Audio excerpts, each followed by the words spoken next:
Hey guys, this is Tessa Blanchard, and you're listening to Sports Guys Talking Wrestling. When they're not covering the sports world, they're talking about the world of professional wrestling. It's Sports Guys Talking Wrestling. Now, with Justin Simmons, here's Stu Myrick.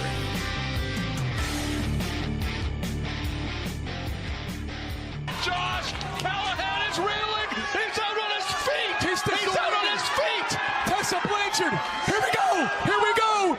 Got it. Saw DDT. Tessa into the cover. Sami Callahan shoulders down. Here is your winner. And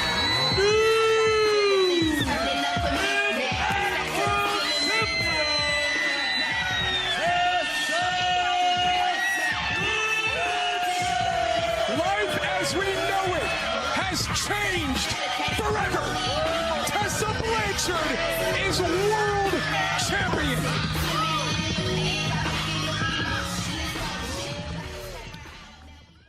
And history has been made.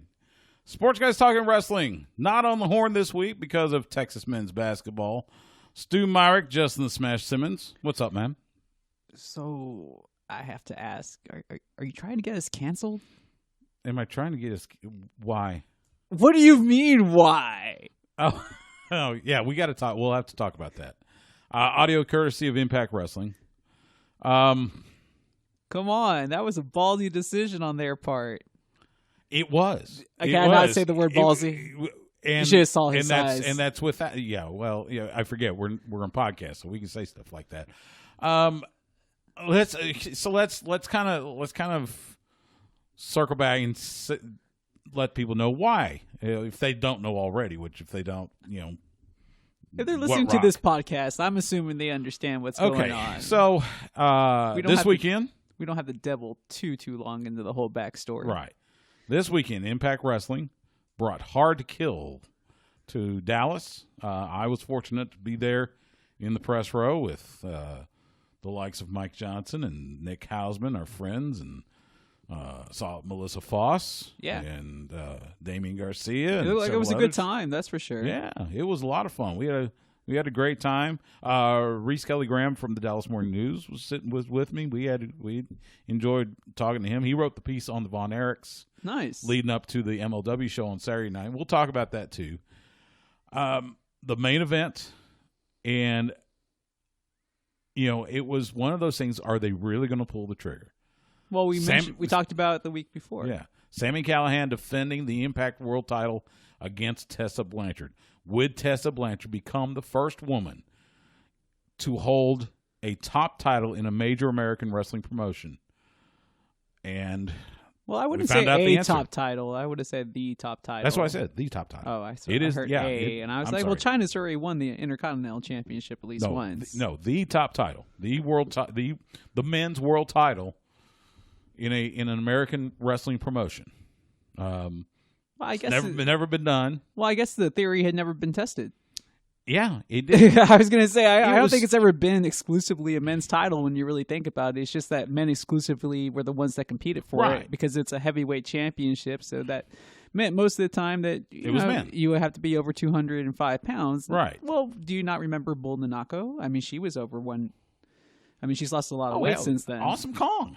Well, yeah. So I mean, she could have competed way back in the day for the TNA World Title. Exactly. So I mean, but it was never done until now, and now Tessa Blanchard, the third generation wrestler, is your Impact Wrestling World Champion, not the Knockouts Champion, not the X Division. She is the World Champion. It was a good match. Sami did not hold back. Why would he? It was all the championship. He did all the stuff you would expect Sami Callahan to do. Did a really good story, playing off the knee injury where Sami had Tessa in a leg lock and really wrenched on the knee, and back and forth. It was a good match. The crowd at the Bomb Factory was solidly behind Tessa. I will say this: there was one family in the front row. Was it Sami's family? It may have been. Maybe it was. But it looked like father, mother, and a son. Son may have been 10 or 11. That just cursed everything Tessa did and loved Sami Callihan. But I think they may have been the only ones in the building. So it was a moment. When the pinfall happened, the referee, he was kneeling with the title, and Tessa was looking at it, and you could see Sami kind of reaching off, and he kind of just faded away. And Tessa took her curtain call, and her family came into the ring and congratulated. There was one guy, I don't know if it's a brother or somebody else, that seemed really amped. I mean, he was jumping on the ropes, and he grabbed the belt, and he was holding up the belt and everything. She did have a speech afterwards where, she talked about, the Sami and OVE had been a thorn in her side, but that was finally gone. And then at the end, he went up the ramp, and the Impact Wrestling roster met her on the stage and hoisted her up, and Scott D'Amore and Don Callis and a lot of the roster there congratulating her.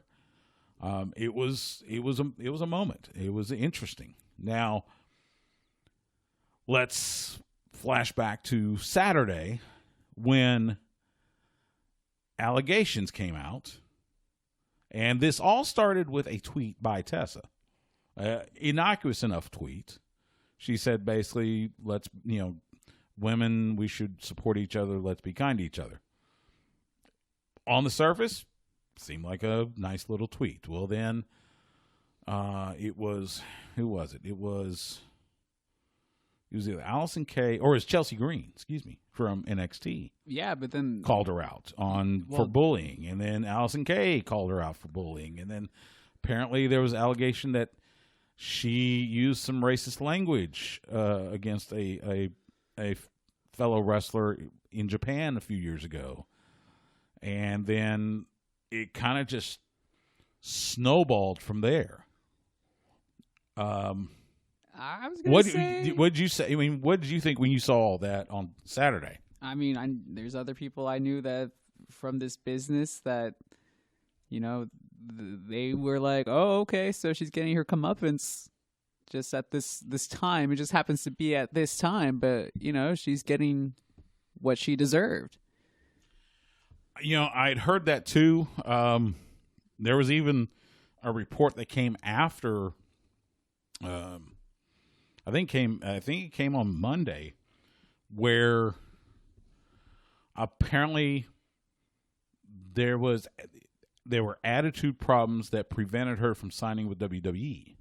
Because remember, she competed in the first Mae Young Classic. Yeah. And it was widely thought that she would sign with WWE because she's Tully Blanchard's daughter and all that. It's not even because of that. It's the way she works. I mean, yeah, and she's a fantastic wrestler. And when I say this, I mean she works. She works like a guy. Yeah, she works like a guy wrestler, and there's nothing wrong with the way that female wrestlers wrestle. It's just the way that she does it. It looks different. It just looks like it matches up with somebody like Pac, yeah, or Pac, or whatever, yeah, however you pronounce it. I'm glad I'm not the only one that's. I'm pretty sure it's Pac. It just doesn't. See, I think it's. I've heard it's Pac, but I don't know. Anyway, now because I will say it has this to be Pac, right? I will say this, and I think you can back me up on this. The few times that we've interacted with her when she would wrestle for Wrestle Circus here in town, she was always very, very nice, very cordial. Yeah, but that's different. And it is. I'll give it that. Because we're media. We're not well, coworkers. She didn't have to be nice to us. This isn't like. Yeah, she doesn't have to be nice to us, but she doesn't either. She also doesn't have a reason to chew us out. Yeah, that's true. That's true. I mean, there was the one show where a bunch of us ended up, doing the Tessa, as I called it, the pose that she does. Yeah. We were having fun with that, and she was having fun with it as well. A couple things that came to mind, and I'm not discounting anything. This is just looking at it looking at what I saw and reading and kind of the questions that came up into my mind. The first one was these actions happened, particularly the ones against, and I forget the young lady's name, where she was mistreated and allegations of racist remarks and stuff. Apparently, this happened, I want to say in 2017 in Japan. On the surface, one would ask, why didn't it come out then? Why did they wait until January of 2020 when she's about to... Why does it make a difference? And why does it make a difference? If it happened, it happened, right? I get that, but... And I'll tell you exactly why it didn't come out the time that it actually occurred. Because the backlash that you see now, the backlash that anybody gets in this society from when they are the victim, they are not... People aren't kind to them. You already saw it firsthand with ACH. He did nothing wrong besides claim the fact that he felt that injustice was had. Now, granted, could he have handled it better in a more professional manner? Maybe. Maybe there was other things besides the shirt that we don't know about. The point being, though, why is he the bad guy? Right. He didn't cost anybody any money. He didn't hurt anybody else's career. He didn't try to keep anybody down.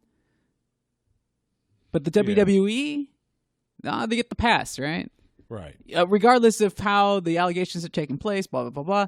I'm sure there's more to the story, but you saw real quick how people were very quick to turn on him just because he felt slighted.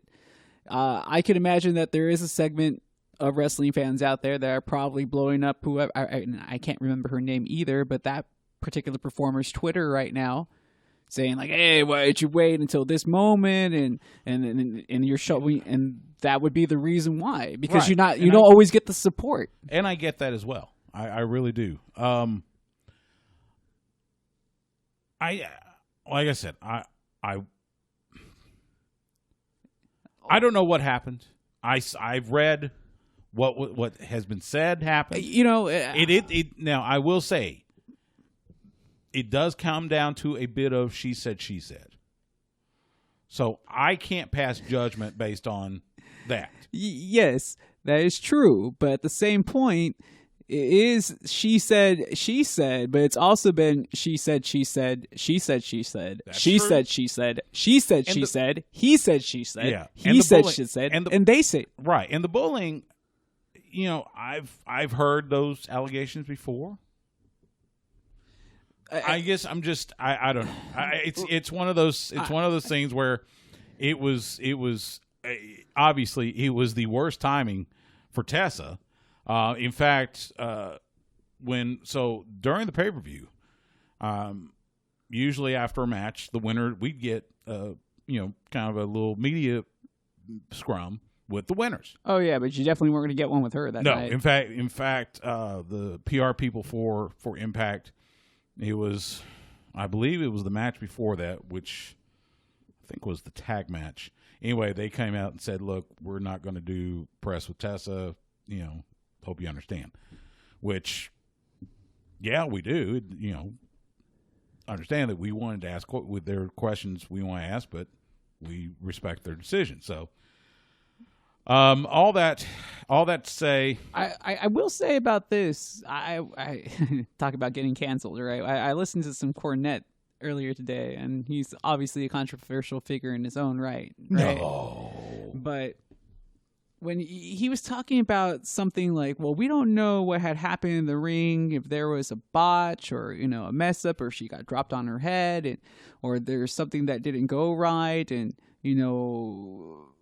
I get where he's getting at, because, when I was starting out, I used to have people, and I get it because it was different back then, but I would have people take advantage of me. Like the bigger wrestler would hit me harder than necessary, and really try to teach me a lesson the hard way because I had missed a spot or I forgot something that they had called earlier.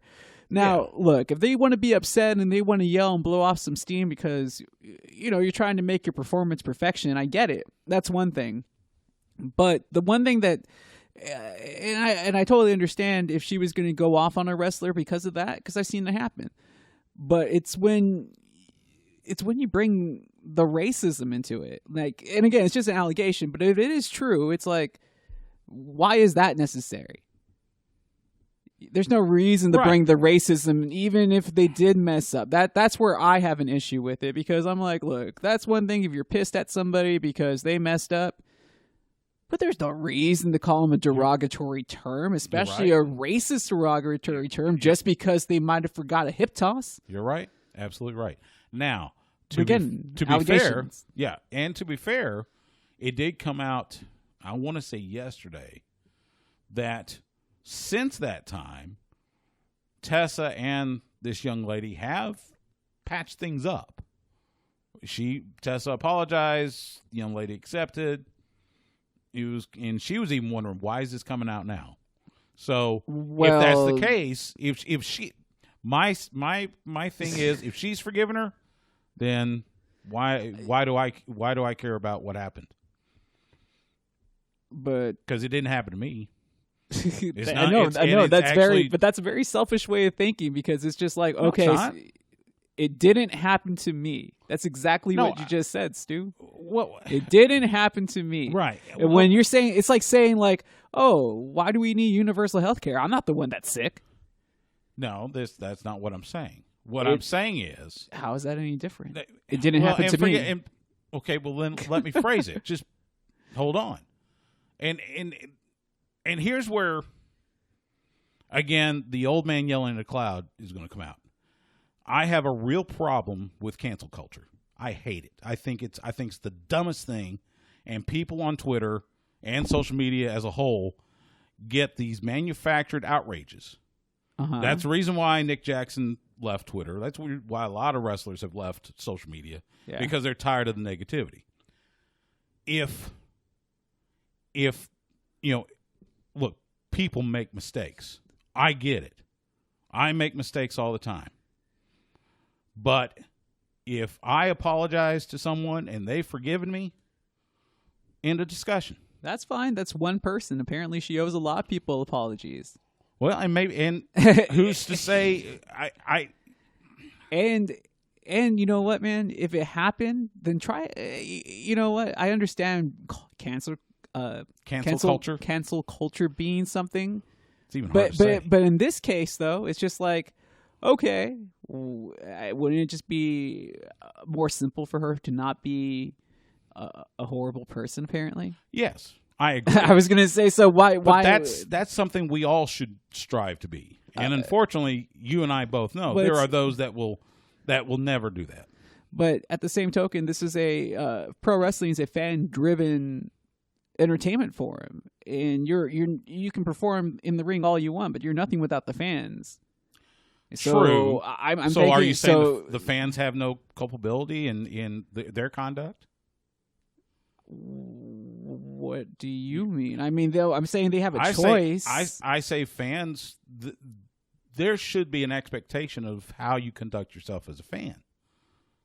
Yeah, but we're not talking about the fan and the way they conduct themselves in this case. This is all on her doing things apparently in the locker room that have happened, that multiple people have conducted with other stories claiming that these allegations had been true. Yeah. So I understand, not wanting to cancel somebody just because they had messed up once or something, but like I mentioned before, apparently it seems like she owes a lot of people apologies. Now, if that one like what you were saying about her, do you have to feel a certain way about her? No, you're a fan. You're more than welcome to feel any way you feel about her. It's like just I said, that family had very bad feelings for her. They were on her all night long. It was kind of funny. But it's the same thing about Shawn Michaels. I mean, you don't have to be a fan of Shawn Michaels if you don't want to be, because he did a lot of bad things when he was younger. You don't have to be a fan of Hulk Hogan because we found out what he had to say a few years ago. But, the WWE welcomed him back and enough people seem to let it go. It's just, when you look at it from the other side, it's just all like, yeah, it is. If the racist remarks were true, it's all like, yeah, maybe she's changed, but it's just like it was unnecessary. Unnecessary, yes. I'll totally agree with that. And nobody should ever use language like that. I don't care who you are, whether you're the Impact World Champion or you're the guy sitting in 20th row in the balcony. Nobody should ever use that language. I totally agree. I also agree. I also think people can change and can grow up and can learn from their mistakes. So. Well, I mean, she's going to have to change if she's not going to change, or if it hasn't already happened. And let's not be naive. This isn't exactly the first time a wrestler has bullied another wrestler. No. You and I both know this has gone on for decades. It's just the fact that we have so much access and we find out so much more about it nowadays than what we did in the 70s and 80s. But Stu, that's just it, man. And just because we didn't hear about it back then doesn't mean that it was right for it to happen then. And I'm not saying it makes it right. I'm just saying it's like, yeah, I get the tough love thing. I understand that it was different then. I understand what we're talking about here. But people have to understand it's different now. It is different now. You're absolutely right. It's all like, look, man, some of the stuff that I experienced in pro wrestling, you'll never experience again. Yeah. And that was just about 10 years ago. Yeah. And there are things that, you go back further no matter what. So. Yeah. It'll be interesting to see how they go forward. It looks like from Tuesday night that her issues with Sami Callihan are not completely over, whether that means mandatory rematch or whatever. We shall see. Now, that was the only title change that night, by the way. Now, does Impact have mandatory rematch clause? Because the WWE used to. They don't have that anymore, technically speaking. They changed that.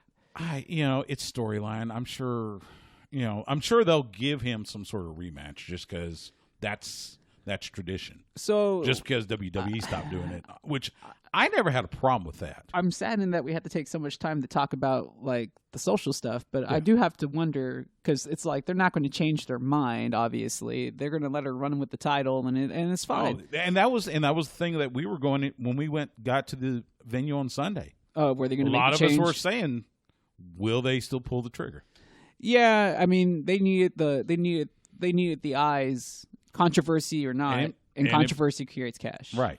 Yes. So thank you, Eric Bischoff. Yeah. So either way, they were going to use it to their advantage the best way they can. So I mean, props to them. This was the big moment they had been building to.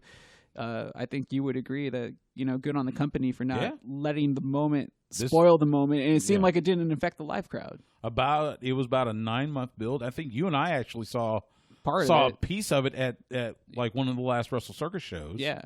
So. Yeah, so we'll see what happens. As I said, that was the only title change that night. Taya Valkyrie, still your Knockouts champion. She defeated ODB and Jordan Grace to keep her title. The North retained the tag titles.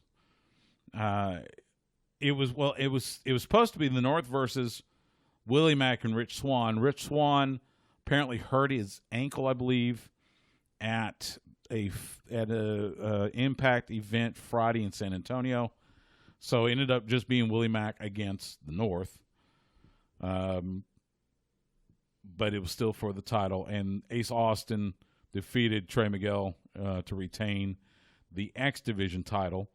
A couple other highlights: Ken Shamrock submitted Madman Fulton and may have separated his shoulder. In fact, when we talked to Shamrock after the match, he said he heard something pop. So, and when I saw Madman Fulton after the show, he had his arm in a sling. So that sucks. We'll see. Hopefully he'll get better. Eddie Edwards defeated Michael Elgin, so he retains ownership of the Call Your Shot trophy. It was good to talk to Eddie after the match. So, all in all, it was a good show, a great crowd.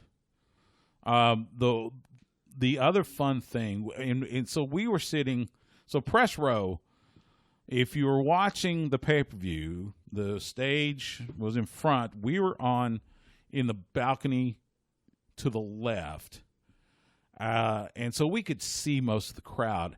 during the Elgin and Edwards fight, there was this group of kids in front row towards the corner, and they were living and dying by everything Eddie Edwards did. I mean, they were so solidly behind him, and it was so much fun to watch them. In fact, I asked Eddie about that, and he loved it. He was just, he said that's why we do this is for reactions like that. So, good stuff from Impact Wrestling. Hard to Kill. They announced their next pay-per-view is going to be Rebellion. It'll be at Terminal 5 in New York City. I believe it's in April. It may even be same weekend as WrestleMania, but I may be wrong on that. We'll I was going to say, I would hope not, right? You Yeah, would think people kind of would plan around WrestleMania. Like I would never run a card during WrestleMania myself, right? Unless you're in the city. So yeah, but I mean, like I wouldn't run a card on Sunday during WrestleMania unless I knew I had like hardcore fans that were going to show up for everything. But I did want to ask, like, how do you think? This is what I really wanted to get at. I mean, I don't have a problem with her personally, but if she did what she did, she did what she did. How are they going to book her the way out? Because that's a good question. Because obviously she can. I'm assuming that she can beat Moose. Like if she had to wrestle a guy like Moose, that she was going to be able to win. And by the way, you didn't say anything about Macho Moose, did you? That's right, Macho Moose. That's right. He looked great. He looked great. He looked good in the gear. He even did the elbow drop and everything. That's right. He did. He got his win over Rhino. That was a good look for Moose. I didn't get a chance. I wish I got a chance to say hi to Moose, but nevertheless, how do they book her going forward? I think it's book her just like you would any other world champion. I mean, I don't know how you do anything differently. Book her the same way you would book a smaller world champion. So I guess she's going to have to be like Daniel Bryan, essentially? Yeah, probably. I think she will, because you're talking about the likes of Moose. You're talking about the likes of Rhino, Rob Van Dam, Brian Cage, unless you believe the rumors. You think he's going to AEW? Well, okay, so and I forget who it was that reported it. The report came out. In fact, it came out almost as soon as his match was over that he had signed with AEW. Well, Melissa Santos, his wife, then came on Twitter and said, "Hold on, you know nothing. He hasn't signed anywhere yet." So, well, either he's trying to get some leverage with Impact, or the rumor is true, right? Or the rumor is true. Knowing Melissa, just for the sake of that, I'll believe Melissa. Well, I would like to believe her, but at the same token, I think Brian Cage would be a really nice get for AEW. Oh, because, and no offense to the roster, because I mean I'm a man that lacks stature apparently. Standing at a shadowing 5'7", but most of the people that wrestle on AEW, they don't have that big presence. They don't have that Braun Strowman. They don't have any hosses. They've got you got Hangman. Jake Swagger, Jake Hager. Excuse me. Jack Swagger, Jake Hager. You got Jake. Got Dustin. Although he's older. Page. Adam Page, yeah, he's one of their bigger guys. He's one of their bigger, but I'm not sure I would call him a hoss. That's why I'm thinking a guy like Brian Cage could definitely fill a role that's much needed there. Absolutely. So I think it'd be a fantastic get. Yeah, because we've seen that just because somebody has the ex-WWE, ex-Impact moniker doesn't necessarily translate to instant success to another company. And to be honest, when I see Brian Cage, I think Lucha Underground. I don't think Impact. So yeah, I guess that's still kind of new to me still, but I mean, he was the Impact World Champion. So, I mean, that's a major title to hold, at least in North America. Yeah, and I agree. And I don't know what else he can do in that company that you haven't already seen. It would make the most sense for him to move on if he can get a better deal. And from what we've already seen with what has transpired with Warner or Turner, whatever you want to call them, in AEW, it seems like that ship is starting to kind of add an expansion to it. So why not stay? Or not? Why not leave? Why not go? Well, yeah. I mean, why not test your waters? And if TK and the company wants to pay you money, hey, come on. But who do you think is Tessa's first opponent that wouldn't be Sami Callihan? Or maybe her opponent after Sami, if Sami gets the rematch. Now, do you think we're going to see a scenario where it's going to be one of the knockouts wanting to challenge her for the title? Because that would give him a chance to actually bona fide win the title? I don't think so. Because I'm assuming she has to take on all comers. And yeah, I get that she wrestles men, but I think it would be a very interesting storyline if she had to have wrestled a woman. Now you know that, any woman, not just Tessa, can win the title. True. But I think her next opponent besides Sami will also be a man. And I'm mentally going through their roster, and I'm maybe it's Elgin. You don't think it's going to be like Eddie Edwards? That's possible. He's got the Call Your Shot trophy, so he could cash that in. That's very possible. How important is this title reign to Impact as a whole? Is this going to make or break their business? I mean, it's like a historic moment, but personally, I don't feel like this is something like, if the experiment doesn't go right, it's going to hurt them. No, because the history's been made. So it's not going to hurt them. Now I don't. If they pull a hot potato and have the championship change hands like in the next 3 weeks or something, then yeah, that could be a little bit. But other than that, I don't think. Man.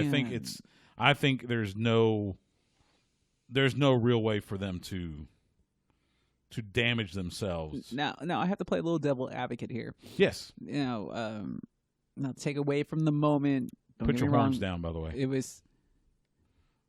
No, not those horns. Shame on you. So the way it had been explained here, yes, it's a big moment for professional wrestling history. Mm-hmm. But since it happened in Impact, it doesn't necessarily have, and excuse the pun, impact I feel that it would have if it happened, let's say, with the WWE, obviously. Well, of course.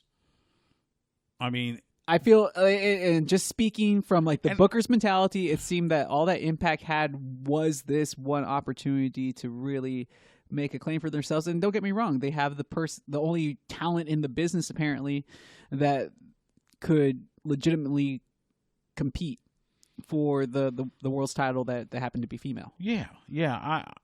It just like everything kind of fell in line. Well, all the stars aligned for them. The stars aligned for it. They did a masterful job of booking it over the last 9 months. That I say that is what a lot of wrestling is missing nowadays is long form storytelling.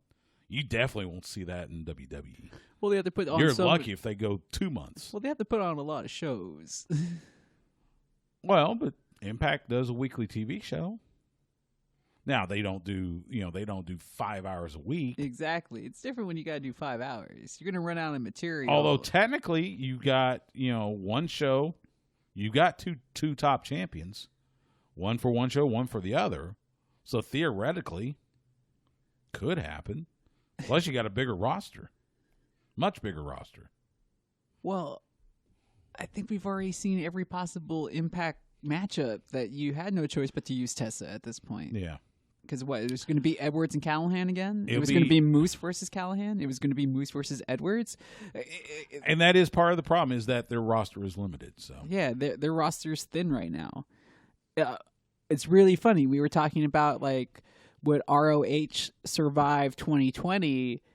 And now I'm kind of going back to this like, well, is Impact going to have any more talent? Because ROH has been slowly but steadily really kind of shoring itself up. They've already signed Bandito. They have some great talks apparently with Marty Scurll. Oh, he signed. Yeah, so I was like, he got himself a fantastic deal apparently. So they've really been able to kind of get back to where they were before almost, and it looks like they're going to turn that corner. But because of that, it looks like Impact is kind of suffering a little bit with a limited card structure. We'll talk a little Ring of Honor later. Plus, Cary Silkin will chime in. He's got a new podcast, and so we'll talk to him. So Impact wasn't the only company in the DFW area over the weekend. Major League Wrestling brought 0 Hour, their fusion taping, to North Richland Hills, the NYTech Sports Center. Fantastic show. Went a little long only because they had like a bunch of matches. I think they must have taped enough for at least 6 weeks. Wow, that's a lot of and matches. they haven't gone through the so we talked to who was it? There was one of the PR guys for MLW, works with Court Bauer, and he said they've still got stuff in the can to get through, I think, the end of this month. Dang. So you won't see the Dallas stuff until probably first week of February. Wow. So I won't. I did provide a brief spoiler report to ProWrestling.net, Jason Powell and the gang there, so you can see those there. I'll give a couple highlights. We did get to see a couple of our own.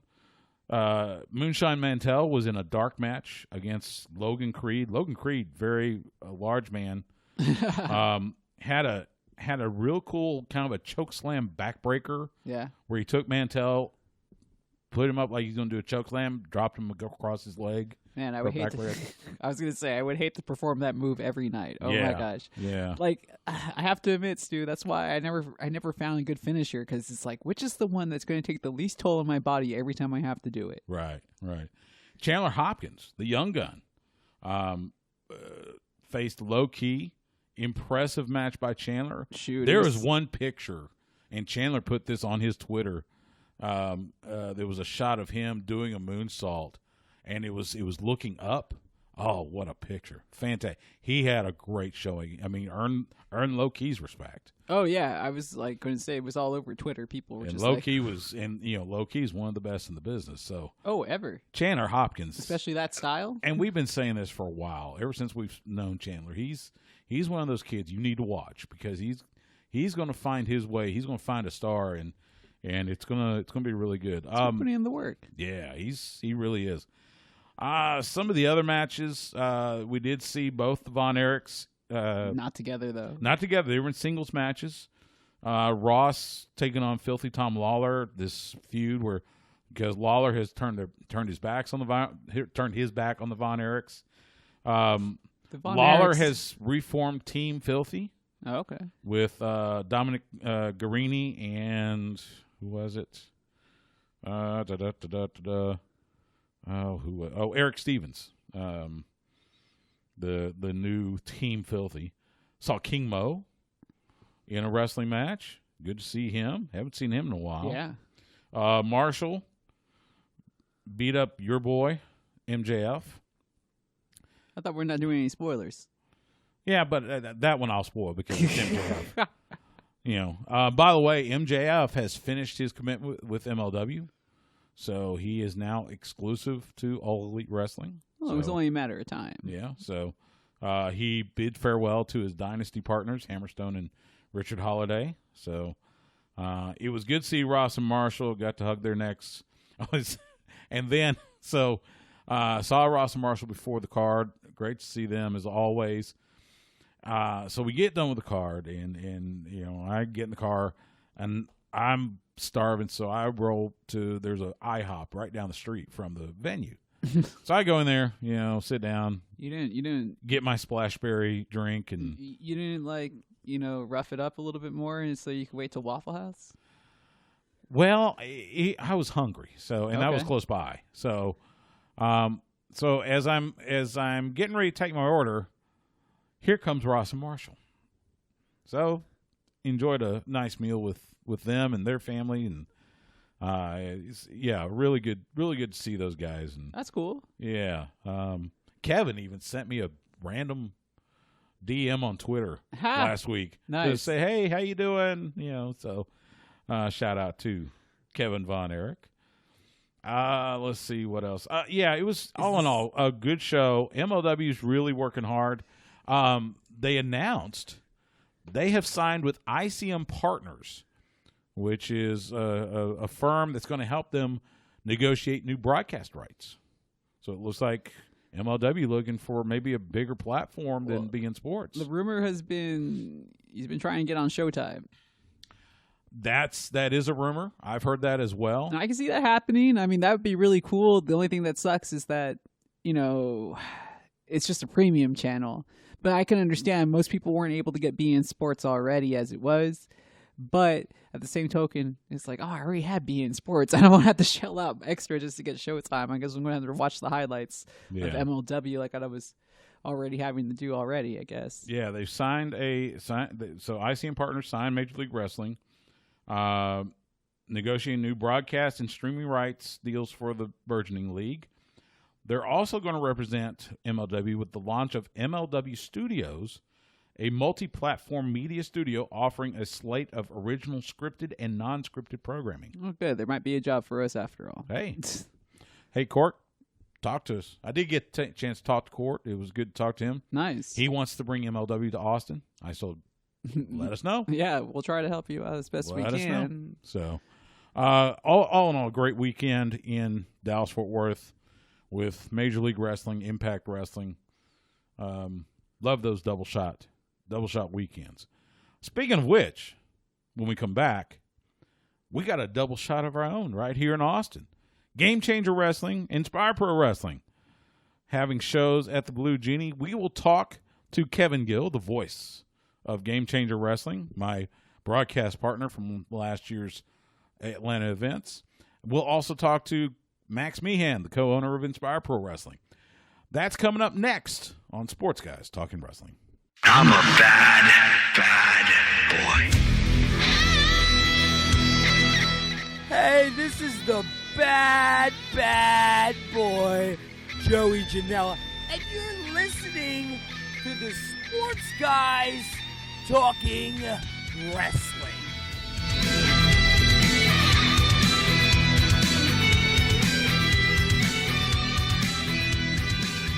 Sports Guys Talking Wrestling podcast only this week because of Texas men's basketball. Stu Myrick, Justin Smash Simmons. This weekend, it's one of our favorite weekends whenever we can get the double shot of wrestling here in the ATX. We're going to start on Saturday.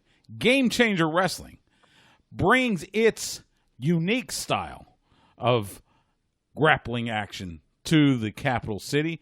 They will be Saturday at the Blue Genie Art Bazaar.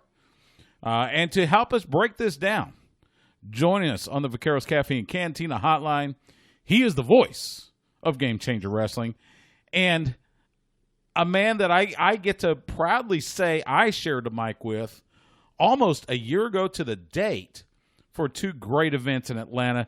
It is my good friend Kevin Gill. What's up, OG?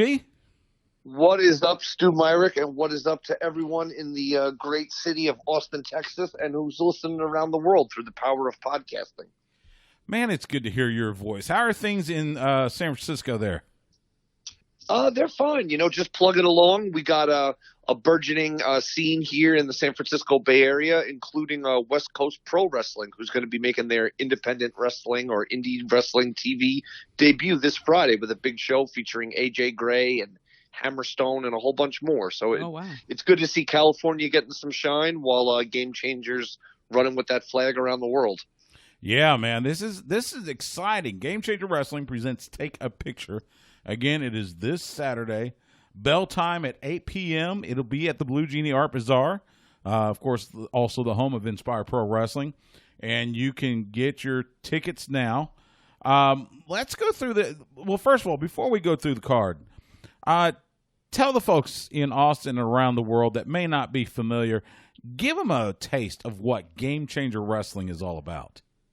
Sure. Well, I think the easiest way to describe is that Game Changer Wrestling is an independent wrestling powerhouse. It's run with the revolutionary concept of giving the people what they want and giving them more of what they want and less of what they don't want. Who knew that listening to fans could help garner the thing like Game Changer Wrestling has? And what that thing is running in cities like Philadelphia, Nashville, Los Angeles, Detroit, Tokyo, now adding Austin to that run. And contrary to what other people might tell you on their social media, where they say, well, there is no independent that runs in 2 states in a different month or 2 different states in a month and things like that. Game Changer Wrestling delivers, to me, the best contemporary wrestling product in North America since the glory days of Extreme Championship Wrestling. And ECW was a company that at the time, some closed-minded people thought, oh, ECW, that's just blood and guts garbage wrestling.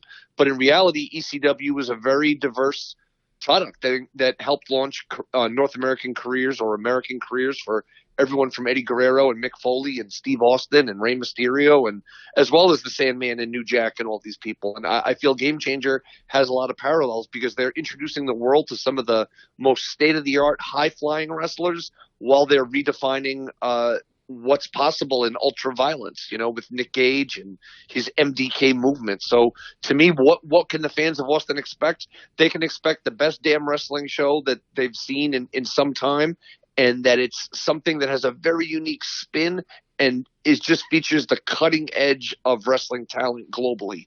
Kevin, I know this is supposed to be about the card, but I have to ask you, just for fans who aren't familiar with yourself, and I'm just naturally curious, you really knew a lot about ECW, so I'm assuming that is one of your, I guess, inspirations for what you do here as the voices of Game Changer Wrestling, or what made you fall in love with the sport? Yeah, I mean, well, ECW played a huge part in my falling in love with professional wrestling, and then more so, I guess, getting involved in professional wrestling. It accomplished both. I grew up in the New York area, and New York is a wrestling town. To me, it's the home of Madison Square Garden and etc. And you couldn't escape wrestling. It was at every newsstand. It was discussed in every schoolyard, etc. And I loved it early on, but then I kind of, as it got more and more cartoony and less gritty, even as a kid, I didn't like it. I liked, Dusty Rhodes. I liked bloody wrestling magazine covers, Yeah. And when I started to hear about this phenomenon that was starting in the mid, well, for me, it started in the mid to late 90s, was people telling me there's this new kind of wrestling in Philly that it's like everything you want from wrestling. And I'm like, oh, come on, it can't be, But I took the ride down to Philly, and it was. And yeah, I was a big disciple of ECW, and I think it's definitely had a influence on me as an interviewer, as a commentator, and also just that it's a reality check that like a rebellious spirit and an uncompromising vision can create incredible results and influence and impact a world of sport, in this case wrestling, in such a way that, while as pronounced as the influence is, there's also a lot of dummies that have no idea how much. Without ECW, there's no Monday Night Wars. There's no boom period in wrestling. If WCW was the dynamite and WWE was the gasoline, ECW was the match that blew the whole thing up. And looking at today's wrestling climate, I think it's safe to say Game Changer has had a pretty similar impact so far, which is uncanny for an independent wrestling company. I mean, look how many people are in the like standout positions in AEW that were discovered in Game Changer Wrestling. How many people that are now getting eyes on them from New Japan and WWE that became famous in Game Changer Wrestling. So to me, that's just an amazing accolade for the entire Game Changer team to celebrate. Talking with Kevin Gill, the voice of Game Changer Wrestling. Follow him on Twitter at OGKevinGill. Kevin, let's hit a couple of these matches. One that catches my eye, Chris Dickinson, who has been a rising star on the independent scene, taking on one of Texas' own in Dirty Andy Dalton. If you're talking about the blood and guts and get down and gritty and dirty, this seems like the perfect type of match for GCW's debut in Austin. Absolutely. And what's great about it is it takes Chris Dickinson, like this absolute powerhouse of a wrestler, someone who's just absolutely unstoppable in the ring, and puts him against someone like Dirty Andy Dalton, who in the same way that Dickinson bleeds New York, Dalton bleeds Austin. Dalton is Texas, and as you said, he's got no fear of going hardcore, of fighting. But I'll tell you what, man, when you fight Chris Dickinson, you might have to worry about getting put through a door or waffled with a chair. But the scariest part about Dickinson is just that he's like a shaved gorilla. He can just pummel you until the match stops. He can out wrestle you until you're pinned. He's just, I think, one of the most talented and most dangerous guys out there today. So I think it's a great opportunity for Dirty Andy Dalton. But I've also seen a lot of people step into that position to face Dickinson and leave disappointed, bruised, contused, and slightly confused in some cases. As you were talking about his artistic way of brutality, it came to my mind.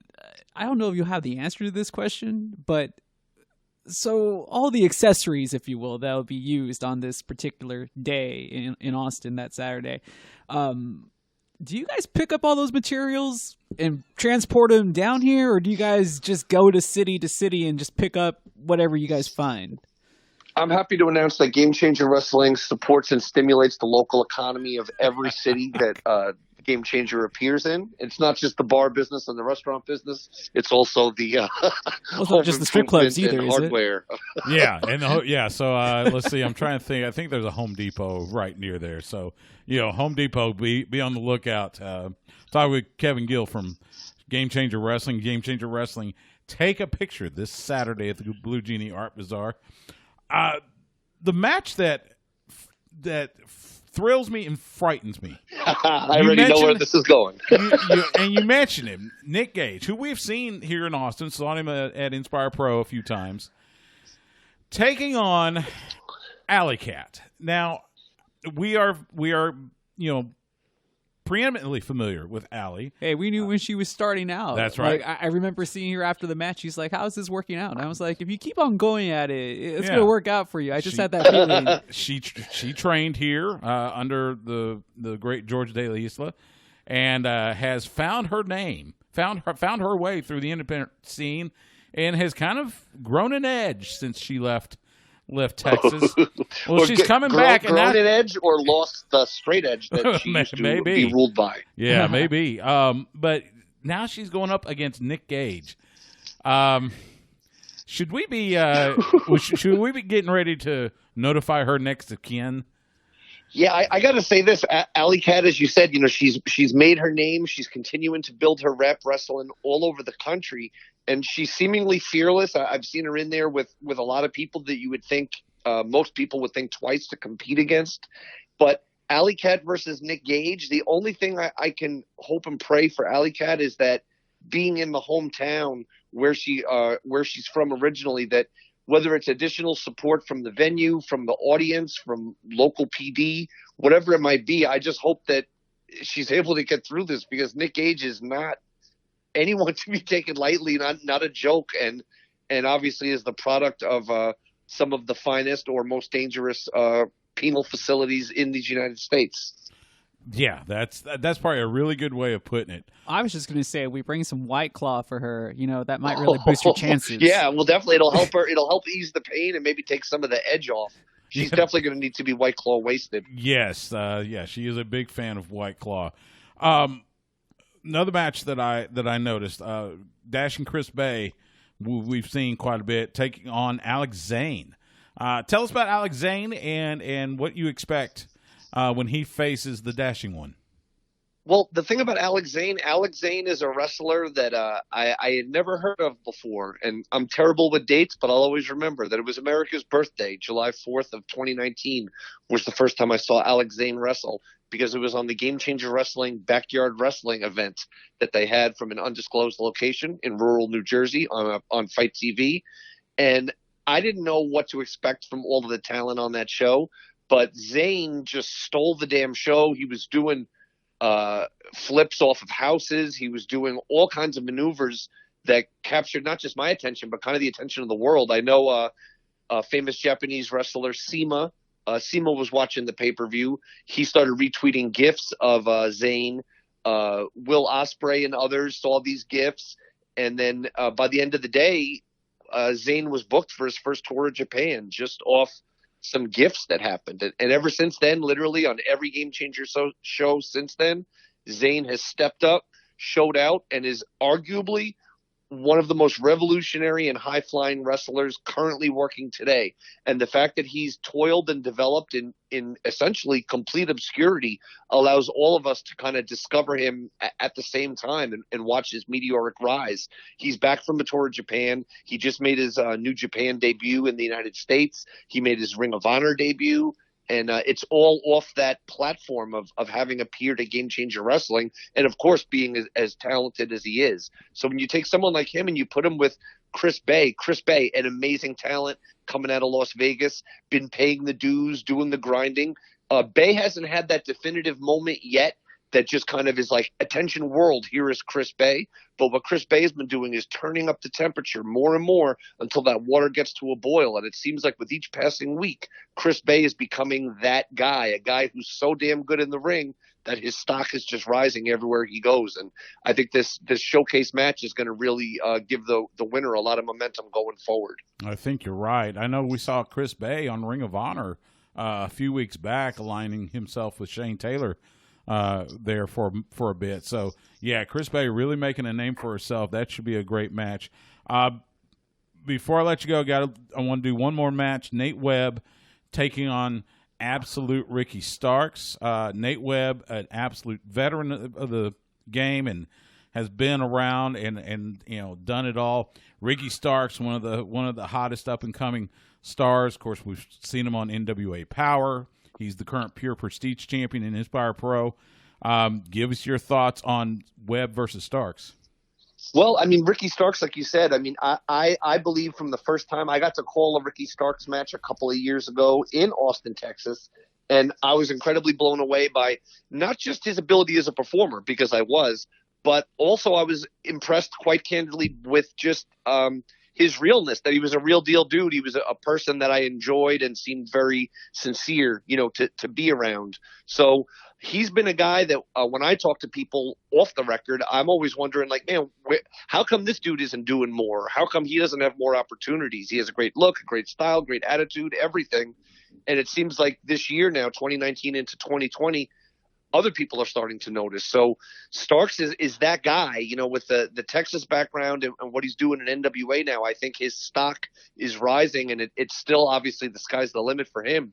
But as you said, Spider Nate Webb, not just a cagey veteran, but so beloved and so inspirational and influential to a whole generation of current wrestlers, because Nate Webb was one of those guys out grinding the roads with CM Punk and Colt Cabana and all these people doing those super long drives and tearing up the indies for very little money, but for making videotape memories in the pre-GIF era that inspired a whole new generation. And I think it's really cool to see how much respect Spider Nate Webb gets from fans, from the audience, other wrestlers, from bands. It doesn't matter who. It seems everybody's got love for the Spider, and I think that's going to be just a great battle. We'll find out if all that upside of Ricky Starks has enough behind it to take out a wily veteran like Spider Nate Webb.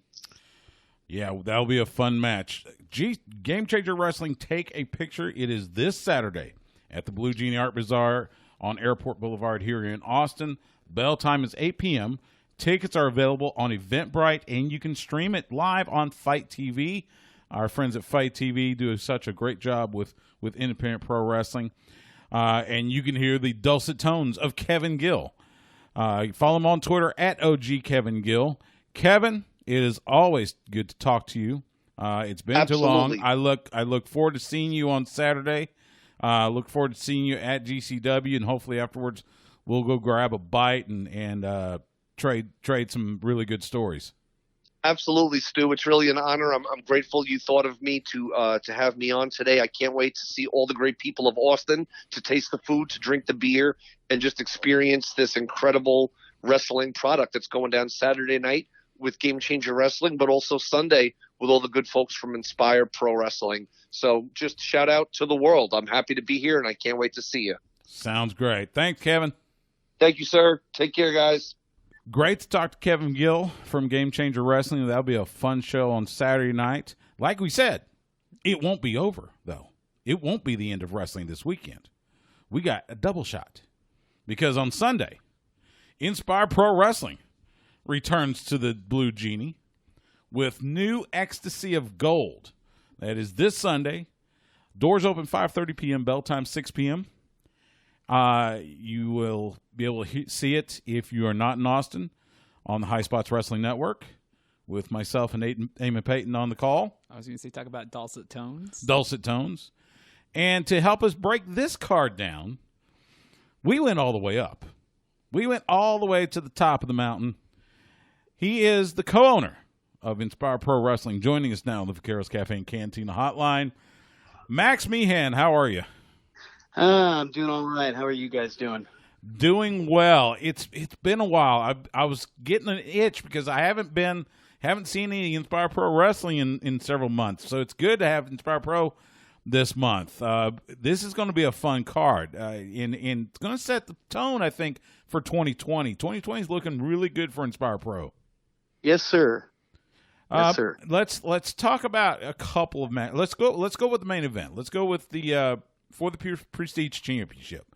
You got Ricky Starks, the current Pure Prestige champion, is going to defend against Effie. Now, I've seen Effie many occasions.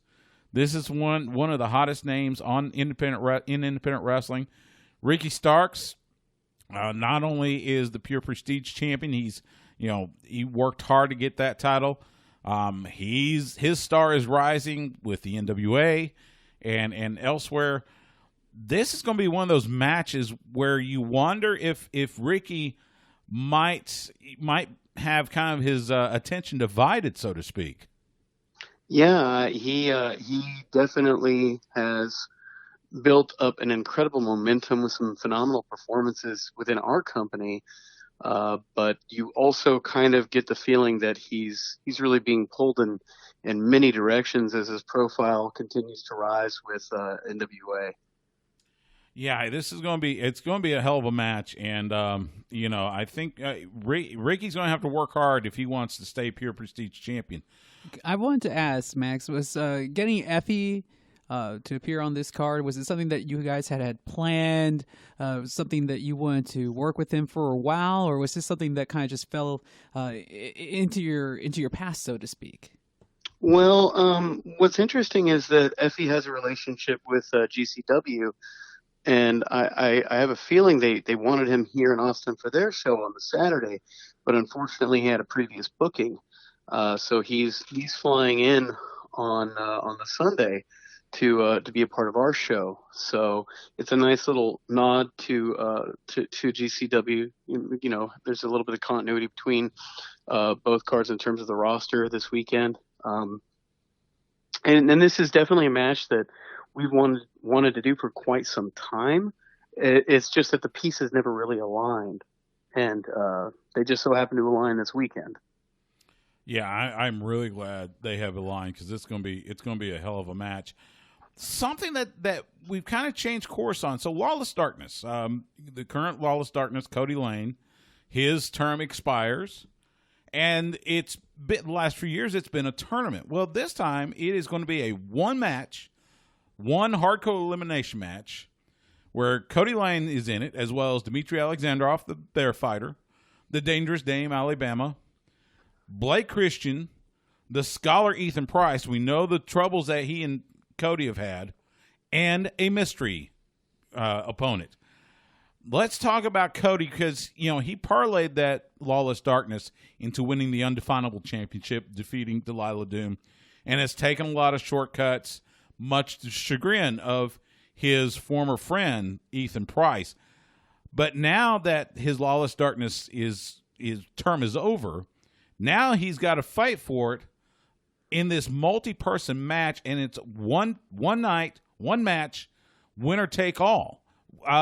What was the reasoning for not doing the tournament? Did you think that maybe it was good enough to, or was this so much of a blockbuster that a tournament would have just been kind of not good enough? This seems like a really great idea to have this match to determine the new Lawless Darkness.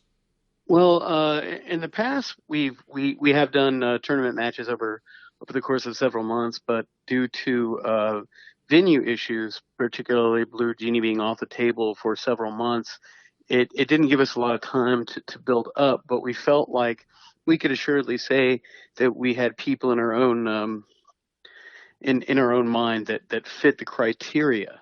Of course, we always like to bring back the former Lawless Darkness to potentially win the opportunity to continue the term as Lawless Darkness. I will say that the Undefinable Championship is not on the line. So Cody, win or lose, he will remain the champion. He is not defending. But I will also say that Dimitri kind of got a bye into this match. He had previously wrestled for the opportunity to challenge for a title shot of his choosing, and he basically asked for a bye into the tournament. Other people that are involved in this particular match, though, have basically just requested to be a part of it. It's kind of got a prestige of its own. A lot of people really love the concept.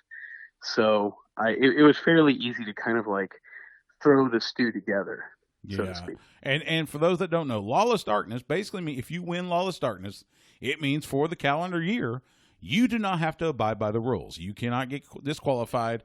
You can do whatever you want in a match, and the rules don't apply to you. Now, and like I said, the rivalry between Cody and Ethan Price is probably going to be prominent in this match. The mystery partner is that, kind of that $64 question. I mean, and there's so many names that come to mind.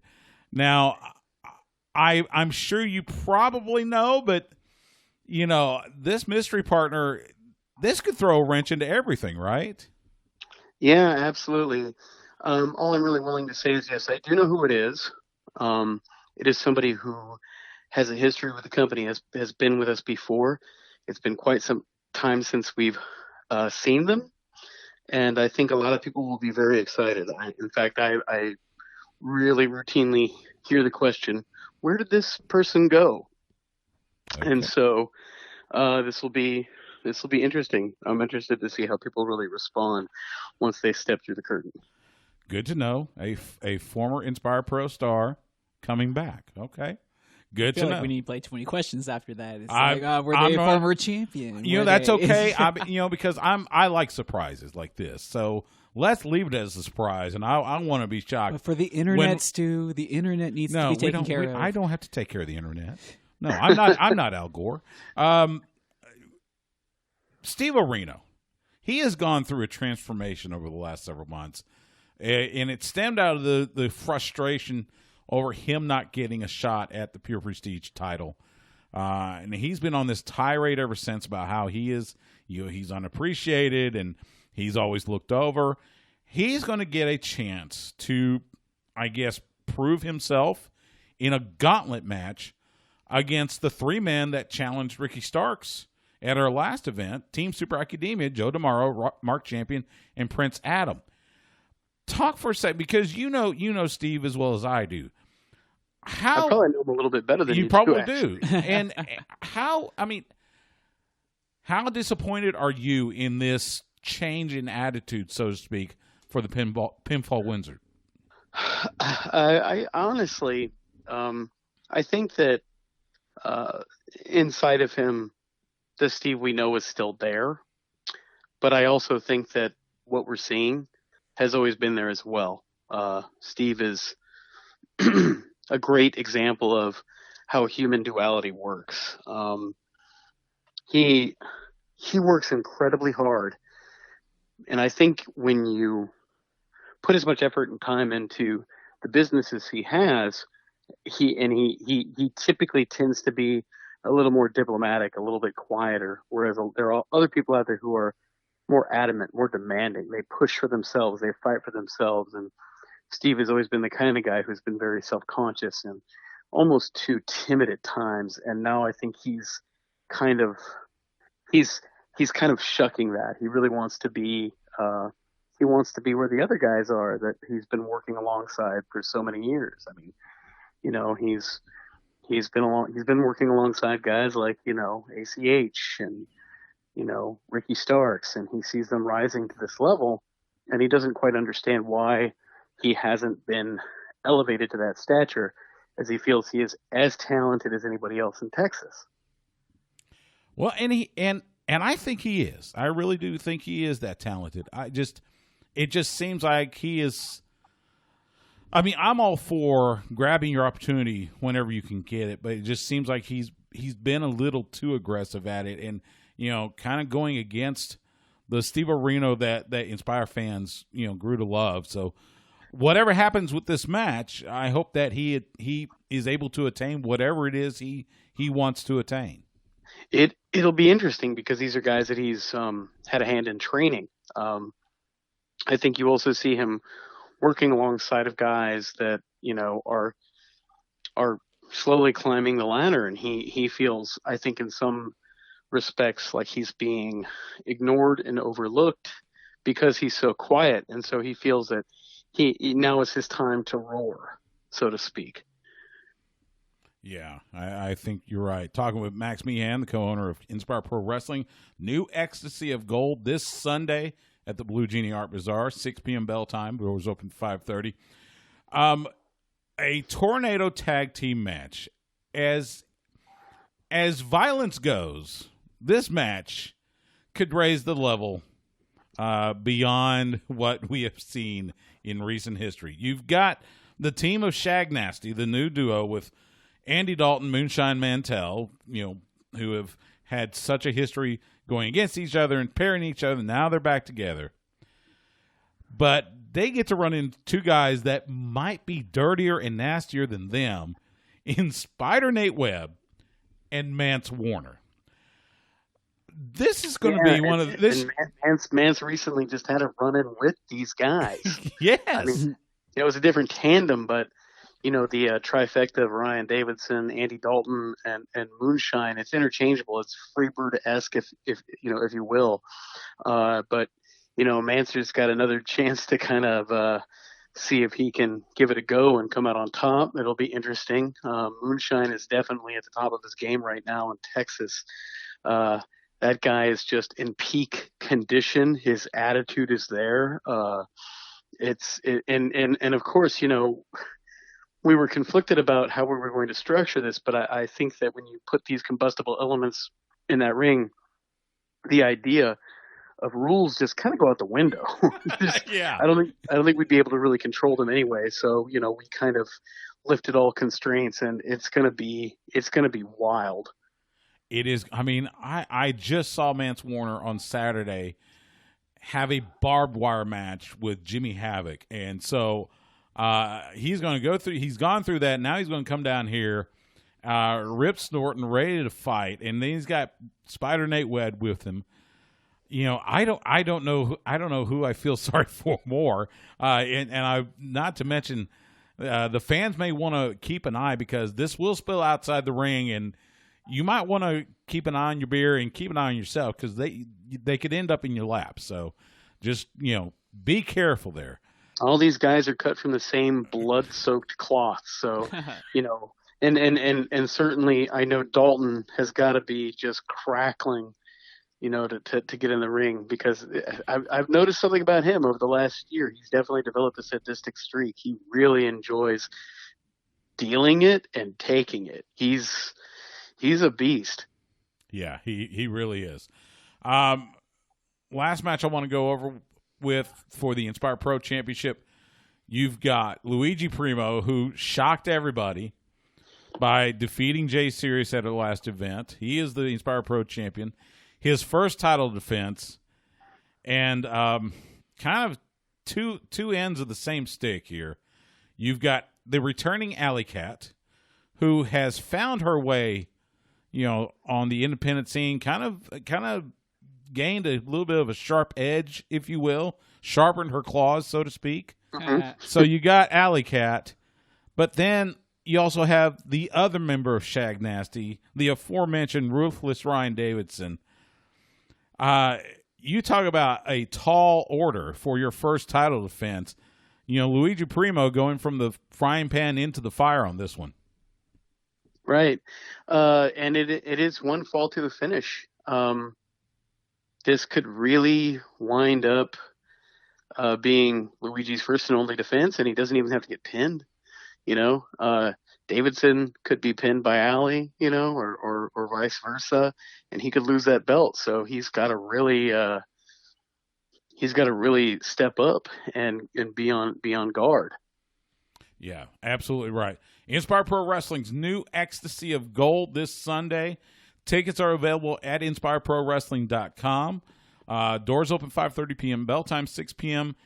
You need to be, if you are in the Austin area, you need to be there, capping off a great weekend of wrestling with Inspire Pro and Game Changer Wrestling. But if for some reason you can't make it, you can watch it on the High Spots Wrestling Network, the best $9.99 in the business. Max Meehan, the co-owner of Inspire Pro Wrestling. Max, thank you so much for joining us. Thank you for having me, man. Looking forward to it, and I'll see you on Sunday. Absolutely. So there you go. 2 cards, 1 building, 1 city, back-to-back nights. I mean, there might be people just decide to camp out in the parking lot at the Blue Genie since they're going to go, they'll probably hit both of them. There's people coming from out of town, like not just out of town, like San Antonio or Dallas. I'm talking about people from out of state, Louisiana, Oklahoma, just because it's decently close. To come for this Texas two-step, if you will, both GCW and Inspire Pro. And because, like Max mentioned, there's a lot of crossover between the 2 shows this weekend, is definitely something that you wouldn't be able to catch anywhere else but here. That's right. And we're lucky enough to be here in Austin and to have experiences like this where we get to see the best in independent wrestling around. And, I'm excited. As I said, like I told Kevin, excited to get to reunite with him and hang out with him for a little bit and then see the great action and then get back to Inspire Pro and call some awesome matches. 2 nights, 1 building, and some awesome wrestling. We're going to take a quick time out. When we come back, we're going to hit some news and notes, including AEW.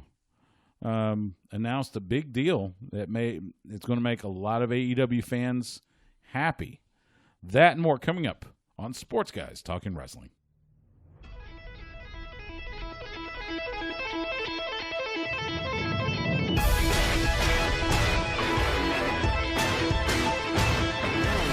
Super Kick Podcast! This is Matt and Nick Jackson, the Young Bucks, and you're listening to Sports Guys Talking Wrestling. One sweet me. Holy, break it down.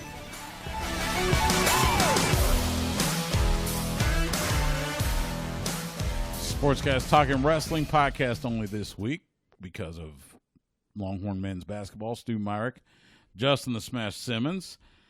Now, before you start, I'm going to be very upset if we go throughout this entire episode and we don't mention how good Monday Night Raw actually was, despite it being the national championship game. But the promo of the year going down between Paul Heyman, R-Truth, oh my God, and Brock Lesnar. You can't tell me that made the whole show. If for no other reason than seeing Brock Lesnar chuckling at R-Truth. I mean, when you can make Brock Lesnar laugh, you got. But R-Truth was legitimately funny. He was. Like, he was fantastic. And that exchange between him and Paul was great. And even that's what's up at the very end. Oh my God. I was like, that was like one of the.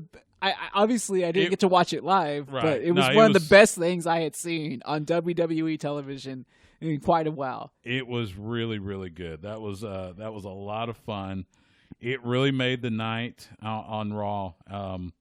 Just good old fashioned fun. But you expect, and we'll get to that here in a bit. I did want to lead with this because we just played the Young Bucks just brought us in. AEW, who it's been, they debuted in October on TNT. Well, they announced today that Warner Media has expanded their relationship with All Elite Wrestling, and they have extended their deal to air AEW Dynamite on TNT through 2023. So congratulations to everybody at AEW, TK, Tony Khan, Cody, the Bucks, Kenny. Here's the funny thing. So they've said that. In addition, and this is from the press release, the parties have agreed to launch another night of AEW action, offering more of the fans' favorite wrestlers with a second show straight to series. That's where I go, hold on. Might be a little too much too soon. Now, they have not said if this is going to be, whether it's, maybe they put AEW Dark on another channel or if they do something else. I mean, I hope it's not another live series because I think the model they've got works. It's that whole thing, leave them wanting more. Yeah. That's the problem WWE is having now. We don't want more. We need less. So I hope they.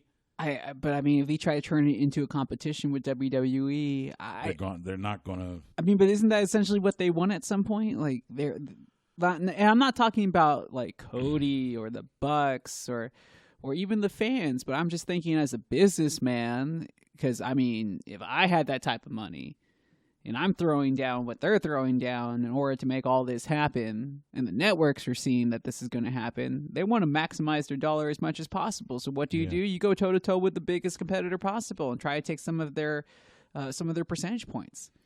Well, and I think they have to a small extent, at least, you going up against NXT. Yeah, you've seen that they've been successful against NXT. I'm thinking at some point, though, they are going to line up and try to punch WWE right in the mouth and take them out right on Monday. And that's where I say don't. Learn the lesson. No, learn the lesson from TNA. But TNA tried that. But TNA, and you saw what happened. But TNA, it was different because TNA had, and no offense to Jeff Jarrett or anything like that, but he didn't. It was a different time. 2, Jeff Jarrett is not the Young Bucks or Cody. He doesn't have that same appeal in the sense where he has this undying love from a huge segment of fans. Jeff Jarrett was a very good wrestler who had a long lineage in this business, who was a very savvy businessman that was able to get people to take risk on his visions without having necessarily all the talent there to help fulfill those visions. Right. But this is different. Like, these are guys that they're like a revolutionary voice to the wrestling fan.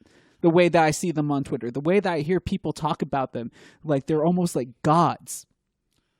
It really is at that level. So they have a fan base that I know is super loyal, that if there's a Monday Night War, they're ready to gear up and pick the side of AEW.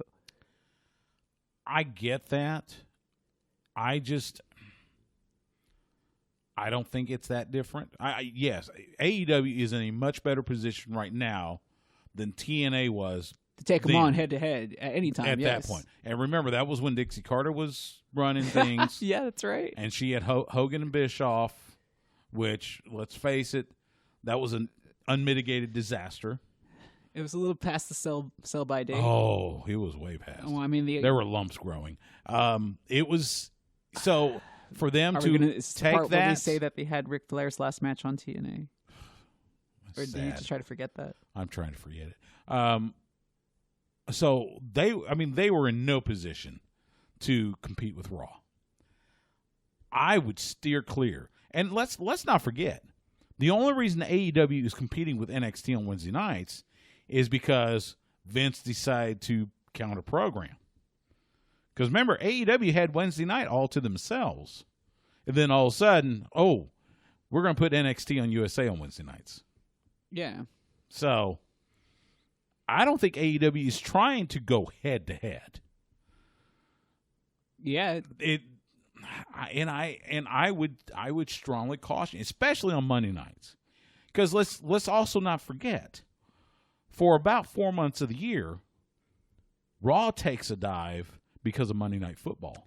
Yeah, but the people that watch AEW don't watch Monday Night Football. How do you know?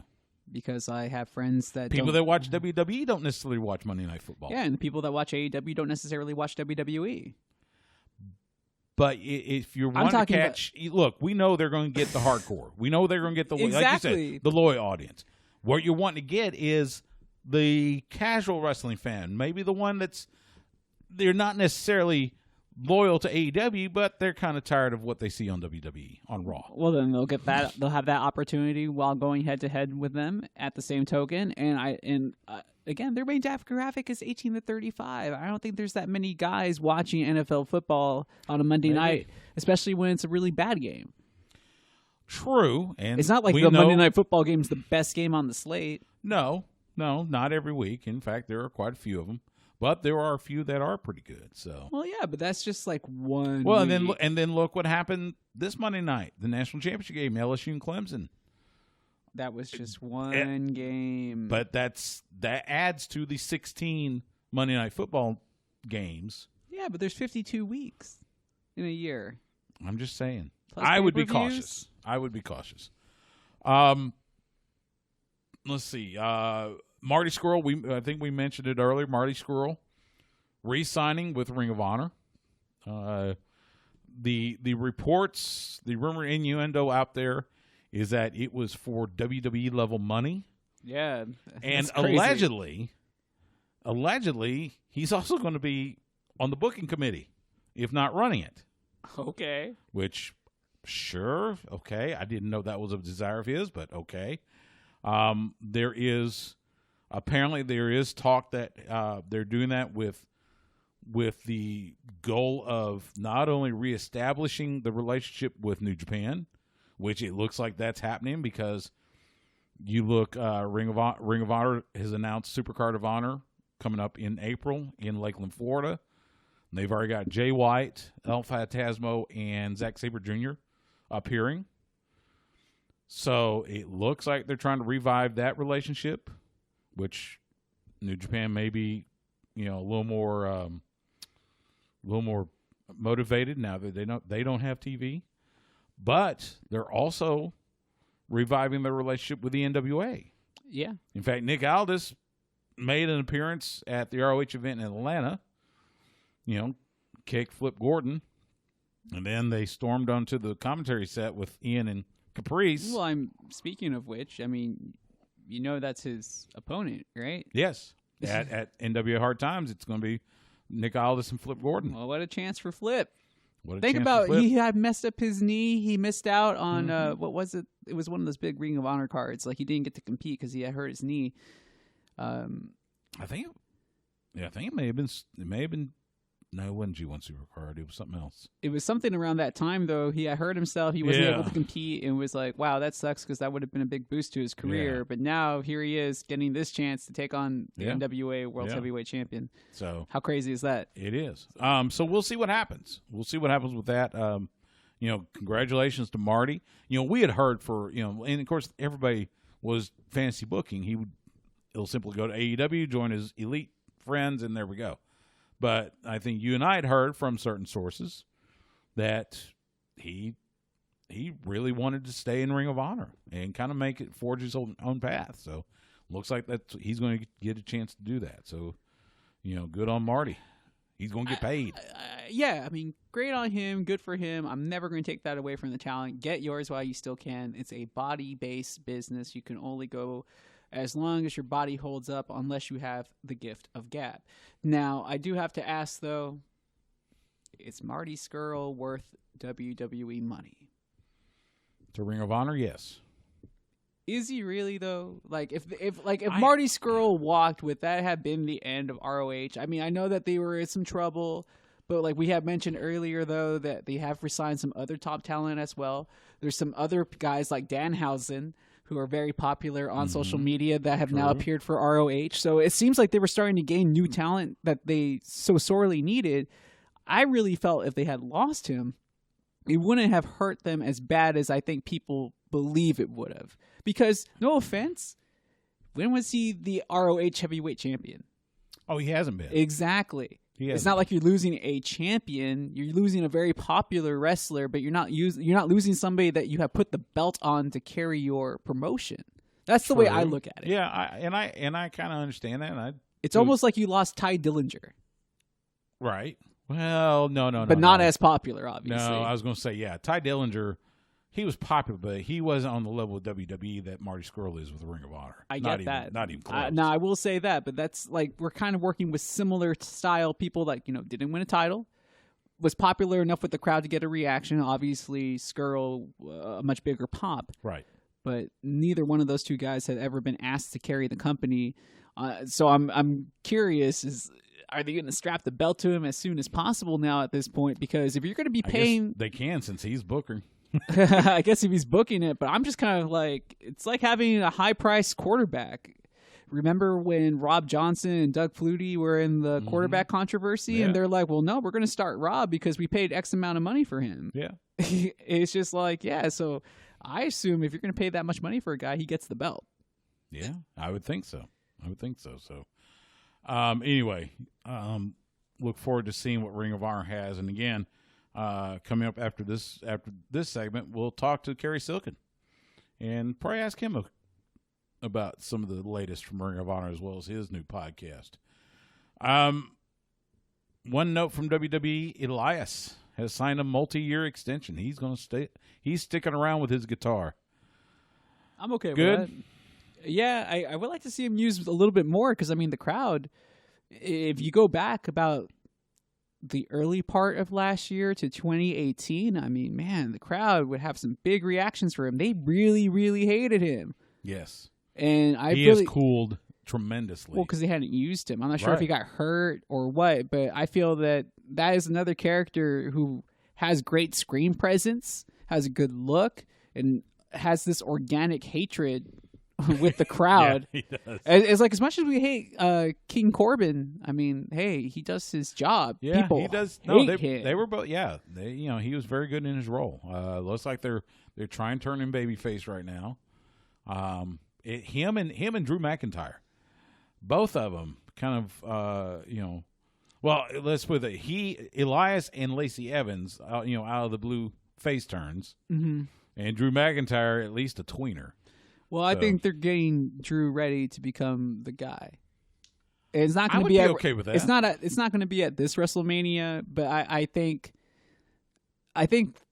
again, I'm like, just like I did with like the whole Inspire Pro match, I'm just trying to connect dots here. You know? Yeah. So I'm thinking what's going to happen with the WWE, since they had that influx into the UK and stuff. I think at some point in the near future, they may have a pay-per-view, either SummerSlam or WrestleMania, like one of the bigger ones there in England, in the UK area, and they're going to want to have their first ever UK champion to be crowned in the UK. Or going into that match, have a UK champion that's going to defend in the UK. So a wrestler from the UK to become champion, not necessarily become UK, because Walter's the current United Kingdom champion. You're not talking about the United Kingdom Championship. You're talking about someone from the United Kingdom winning either the WWE title or the Universal title. Exactly. Yeah, I guess in his case it'd be the WWE title. Exactly. So we haven't had anybody from the UK I don't know about doing a pay-per-view overseas yet, or one of the big four overseas yet. Why not? They already do the Crown Jewel thing. Oh, did you hear they're doing that like end of February? Again? They're doing another Saudi event end of February. Okay, so why not? Why not just do a show in England and have SummerSlam there? Because England's not paying them $40 million. I understand, but I really think let's just admit though. I'm not saying. I agree with you. They are prepping Drew McIntyre for big things. I hope so. And I hope so. I would love for it to be this WrestleMania, but I don't think that's going to happen. Not that we know what's going to happen at WrestleMania, because I don't even think they know what's going to happen at WrestleMania. Yeah. In fact, I've heard reports that they don't know. Outside of maybe Becky's going to defend against somebody. When is Royal Rumble? Royal Rumble is next week, so we'll preview it next weekend. Yes. By the way, we're back on the Horn next week, so we'll preview Royal Rumble as well as Worlds Collide, NXT versus NXT UK. Okay, I'll save this story for next. I think we'll have. In fact, I think they've already booked in Undisputed Era versus Imperium for that show at the Toyota Center in Houston. Oh, that's going to be good. Yeah, that's a lot of good talent right there. Yeah. So, but I'm really more concerned. Like, what is the WWE going to bring for Royal Rumble? How good is that match going to be? Is Brock going to run the table? There is. Last I saw, and I'm going to go. Let's go to the internets, as we like to say. I want to say they only have, outside of the 2 Royal Rumble matches, they've only got like 3. Here we go. And I'm getting this off of ProWrestling.net, so thanks to Jason Powell. Right now, as we speak, you've got the 30 women Royal Rumble, the 30-man Royal Rumble. You've got Roman Reigns versus King Corbin, Becky Lynch versus Asuka, Becky Lynch defending the Raw Women's Championship, The Fiend, Bray Wyatt defending the WWE Universal Championship against Daniel Bryan. I'm okay with that. And so far, that's it. If all those matches went like 45 minutes, I'd be okay with it, honestly. I would be okay with just that card because the Rumble matches are going to go at least an hour. I was looking at past Royal Rumble winners, even the Ric Flair match. He only went like 45 minutes, and he was like number 3. So, they don't all necessarily have to go over an hour unless they're trying to prove a big point. I think because Brock is the guy entering number 1, I think this is going to be a rather quick Royal Rumble because he'll run through a lot of the treacle very quickly. Yeah. And then I think you'll start seeing our surprises later on. I'm thinking still John Cena, but we'll see. Well, so when they originally announced it, they said, at least for the men's match, 10 Raw superstars, 10 SmackDown superstars, 10 NXT superstars. Right now, there's 11 Raw superstars. Okay, maybe one will get traded by then. Maybe they're not going. Maybe they're not going to do as many NXT guys. I don't know. It's okay. We just saw Impact take a page out of the WWE book. If it already happened, if you just kind of keep on rolling with it, people forget about it. Yeah. So anyway, we will preview that next week when we are back on the Horn airwaves at 8 p.m. Central next Wednesday night. We'll preview that. Also, and I forgot to talk about this in our first segment. Also with me in the DFW area, our good friends Cowboy Johnny Mantel and Kay. Oh, nice! From the Professional Wrestling Hall of Fame. So they said to say hello. That's great. Send their love. I'm looking forward to seeing them. And we're going to talk to Johnny next week as well on the Horn. Nice. I hope you hear some from updates. Talk about the induction weekend, the inductees. I know a couple things, but I'm gonna wait for the surprise. Okay, I'll let him surprise. Because I was like, man, the food was good last year. You're telling me the food's gonna get better this year? Let's just say you and I might have some doings. Oh, we're gonna have more work. We might. It's kind of hard to call it work when we're having fun. And this is going. I think if what I think is going to happen, we're going to have fun. So I'll leave it to that. I'll let Johnny. Right. I'll let Johnny spring the surprise on us. For sure. That's next week, next Wednesday night on the Horn. So make sure you tune in 8 p.m. Central on the Horn, 104.9 AM, 1260, HornFM.com, Horn Austin app. So when we come back from this timeout, we'll talk to Cary Silkin. He's got a new podcast called Last Stop Penn Station. He and Ian Riccaboni. We'll find out what it's going to be all about, and we'll talk to him about some of the goings-on in Ring of Honor. That's next on Sports Guys Talking Wrestling.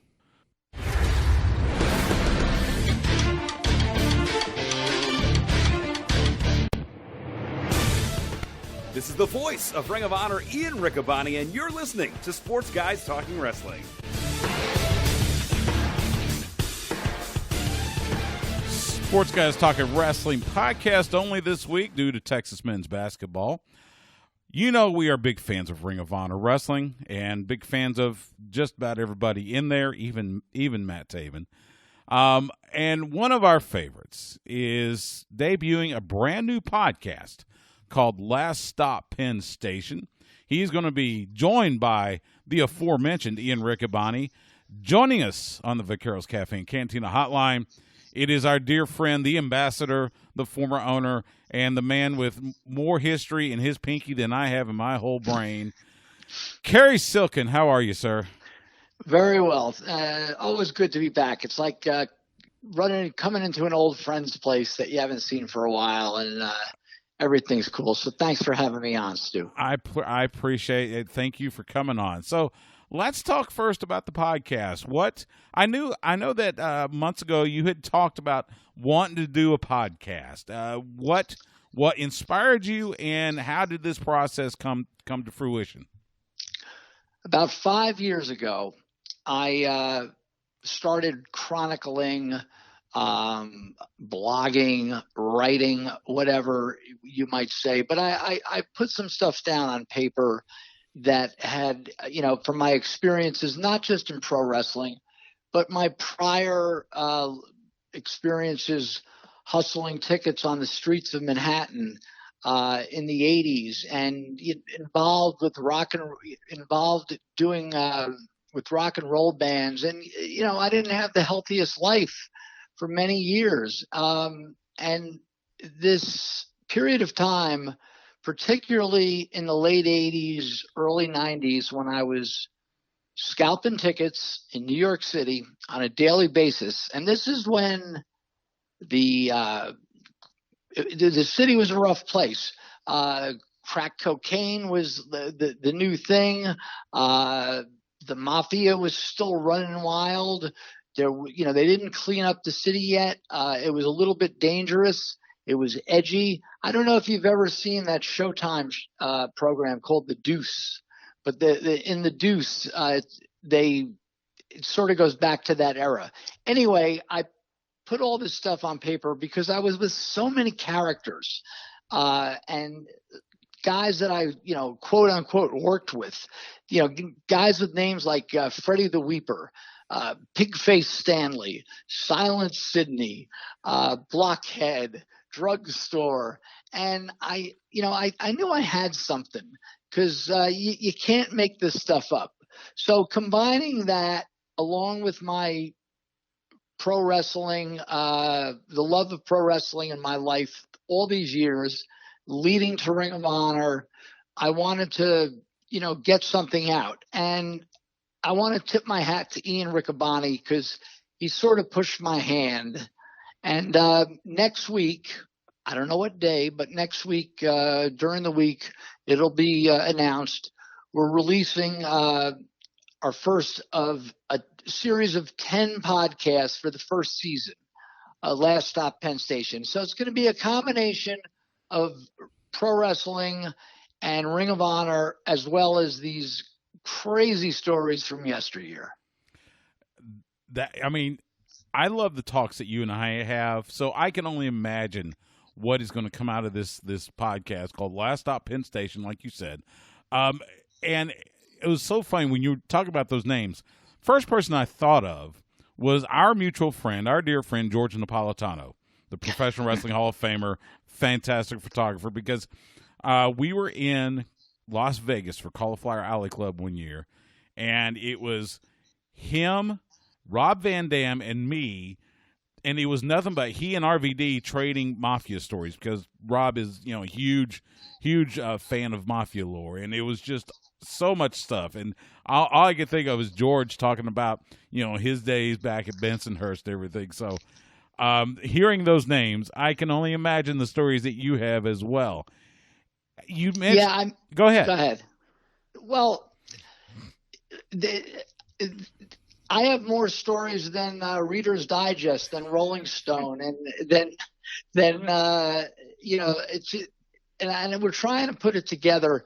The way the podcast is unfolding, let's face it, my built-in audience are the pro wrestling fans, the Ring of Honor fans. So we certainly give a load of that. As a matter of fact, I'll give you the scoop.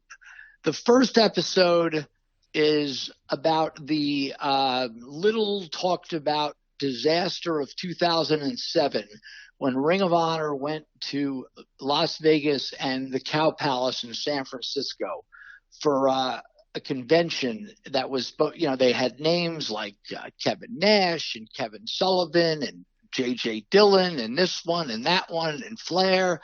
And the guys running the convention sort of bailed out.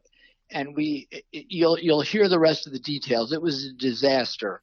The second podcast is about our involvement in the movie The Wrestler with Mickey Rourke and Marissa Tomei. And in the third podcast, we start talking about our foray with the Japanese wrestling companies. And that's when I start getting into some of these characters.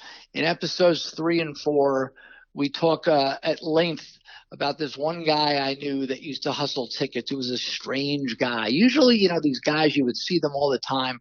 But there was this guy, and we gave him a name, the Camel, because we didn't know if he was of Middle Eastern descent. We didn't know if he was Greek, Italian, but to us, he was the camel. And you'll hear the details in episode 3 and 4, as well as our going to Japan. And as the episodes continue, we talk about Ring of Honor going overseas to the UK.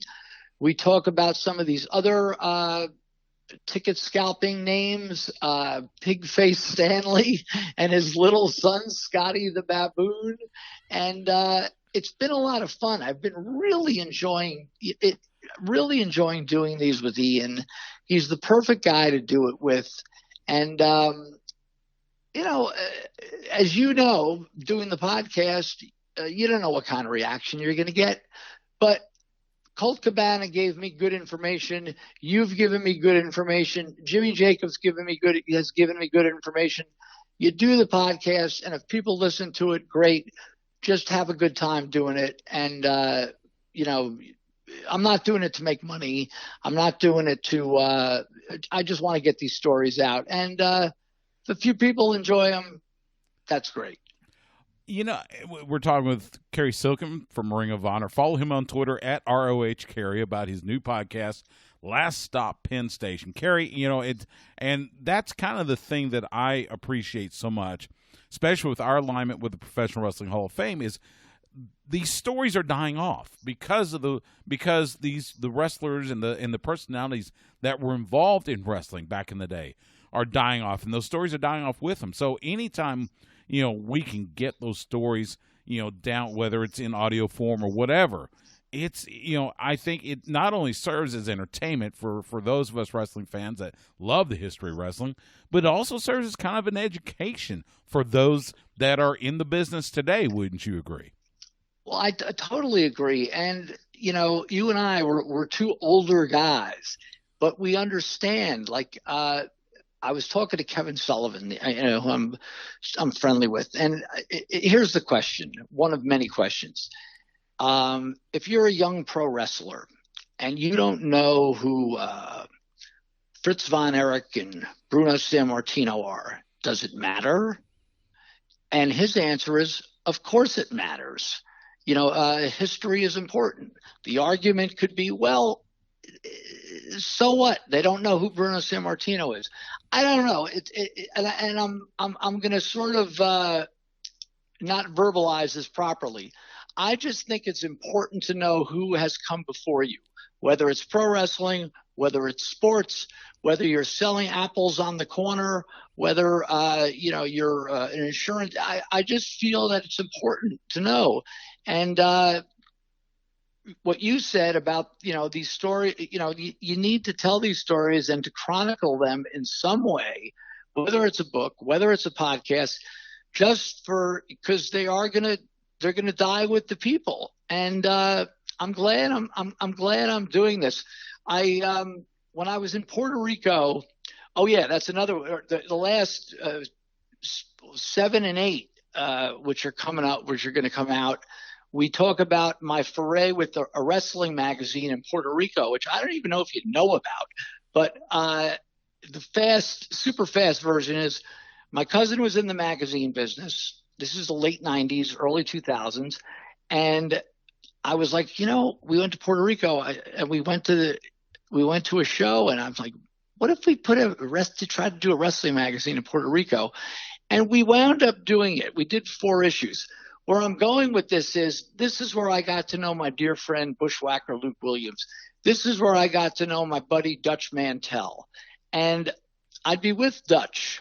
And once Dutch got to hear some of my stories from the street and talking about, the black cow and baby dumplings and phony pops and the camel and this one and that one, we'd be going to shows. I would drive. He used to I would give him a ride sometimes. And I'd be asking him all this little minutia, man, in Memphis and with Andy Kaufman and blah, blah, blah. And with Lawler and what about, the second time Andy, and eventually Dutch would be like, oh, the hell with all that, Cary. He goes, tell me more about that damn camel. Here's where it's at, Stu. there's going to be no more. Yes, you got to let the history. Whoever wants to accept this history, at least let it be there. But there's going to be no more characters in life. The way it is, and it's our generation too, with texting and no verbal communication, and people staring at screens and computers. It's just, and I raise my hand. I'm guilty of that too. How do you develop, these crazy characters? And I'm not talking about pro wrestling characters, that too, but just in life. So this has to be trumpeted. This has to be pointed out that, I want to, keep the idea of being a character alive. In pro wrestling for years, how did guys learn? From riding in the car? You've heard it a million times. And so these characters that I knew, I'm going to let the world hear about them. And if anyone cares, okay, good. And if they don't care, oh well. But it's going to be out there. I think it's going to be a fantastic venture, and you and Ian are going to be just. I think it's going to be wonderful to hear that. Ian is a little bit younger than you and I, but he is. I mean, he is so well versed in wrestling and pro wrestling. Of course, his duties as the lead commentator for Ring of Honor. What was it like to have those stories? Because I know you've probably recorded some of this. What was it like to tell those stories to Ian? What was his reaction? Well, you'll hear it. A lot of times, I think he's literally in shock. We do it, and he doesn't know all the stories. So when I'm telling him about these crazy situations, and I was in this. I was up all night doing various drugs that we do not endorse. But it was the way it was back then. And I'm in this after hours club in New York City, and it's 11 in the morning. And all of a sudden, a guy says to me, hey, we should get out of here. And I'm thinking, this guy's trying to make a move, whatever. I'm like, well, I'm all right. He goes, no, we should get out of here. I'm like, why? He goes, because we're the only two people in here that this is like a place that opened up at 4 a.m. He goes, we're the only two people in here that has any money. And I look around, and just stuff like that. And Ian's like, wow. It goes on and on, Stu. So Last Stop Penn Station, it's going to be on iTunes. It's going to be on all the podcast platforms. There's also a YouTube channel that please subscribe to.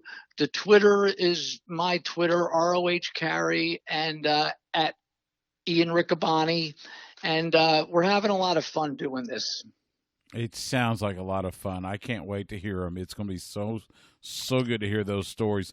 Cary, let's talk a little bit about Ring of Honor, what's happening right now.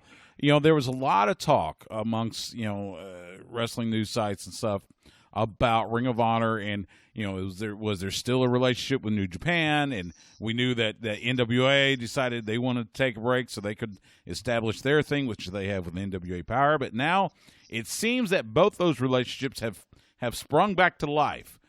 We saw the clip where Nick Aldis and his Strictly Business Group invaded or rushed Ian and Caprice Coleman in North Carolina and Atlanta, and plus now with New Japan sending some of their stars to Supercard of Honor in Lakeland coming in April. Talk for a second about how excited you are to see these stars and see these stories come back to life with Ring of Honor.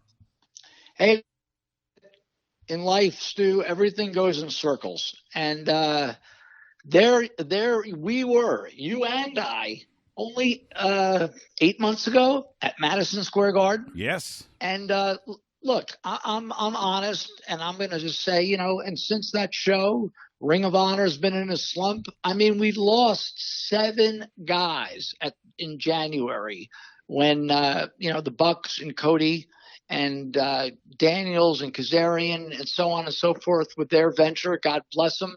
And there was a problem with New Japan and NWA, and I have nothing to do with the Sinclair business. I'm just the ambassador. But like I said, things go in circles, and how it happened, I don't really know. But New Japan seems to want to be working with us again. We're going to have Jay White and Zack Sabre Jr. and possibly some more to be announced in Lakeland, and hopefully you'll be with us for the Super Card of Honor. Is that what it's called? Super Card of Honor. I think this is There Super you Card of go. Honor 14 in Lakeland, Florida. It'll be Saturday. I believe it's the 4th It's of a April. matinee. Yep. And I was in Atlanta, and I'm in the back.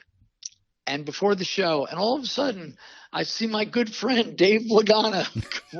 It was from like 100 feet away, and I'm like, "Is that Lagana?" And it was. I was like, "All right, good." And I'm just like, "Hello," and he's like, "Hey, Cary." I go, "What are you doing here?" He goes, So that is being mended. Ring of Honor has re-signed Marty Scurll, which was a huge question mark, and it's a good get, as well as Bandito, as well as Roosh, as well as Shane Taylor, I believe, and guys like Danny Moff have come. Talk about coming out of left field. And the rest of the crew that we have with the Briscoes and Jay Lethal and Dalton and Silas, we have a good roster, and it seems to be getting better. And as I said to you off air, the more the merrier. Let's work with NWA. Let's work with New Japan. Let's work with the Elite if they would have it, if that would be. I'm not saying it is or it isn't, but I'm just saying. So why can't we be friends? And so it's 2020 is looking good for ROH. I believe it is. It's going to be a lot of fun. It's Marty Scurll, like you mentioned. He's going to of course he's wanting to challenge Nick Aldis for the NWA World Title. Of course he wants a shot at the Ring of Honor World Title, I'm sure. Of course he's leading Villain Enterprises. Looks like they're going to have a rivalry with Strictly Business from the NWA, and then like you said, New Japan Pro Wrestling. Striking up the relationship once again, sending, you said Jay White and Zack Sabre Jr. and I think El Phantasmo as well is going to be at Super Card of Honor. And of course, you're going to announce more names. It's a good time, and we've been saying this, latter half of 2019 into 2020. It is a really good time to be a pro wrestling fan right now, isn't it? Absolutely. There's so much good wrestling happening. I've been through this mill so many times, and we've talked about this on your show. They put forks in Ring of Honor back in 2005, losing CM Punk and then losing Samoa Joe. They put forks in us in 2009 when we, on the same night, lost Nigel and Bryan Danielson, Daniel Bryan, both were leaving. And we survived it. And then, losing Adam Cole and Kyle and Bobby Fish. And I'm so proud of these guys. I am so proud of all of them. And I'm proud of the Bucks. They're my good friends. And it's just great to see, all these wrestlers, and I'm leaving names off. I put on WWE, to see Claudio Cesaro and obviously Tyler, Seth Rollins, and it's just great. And to your point, this year with AEW, I really enjoy watching it. The NWA has been very good. Impact's hanging in there, MLW and ROH, and there's plenty for people, not to mention New Japan and CMML. It would be a mistake not to mention them because they've been a huge help to ROH.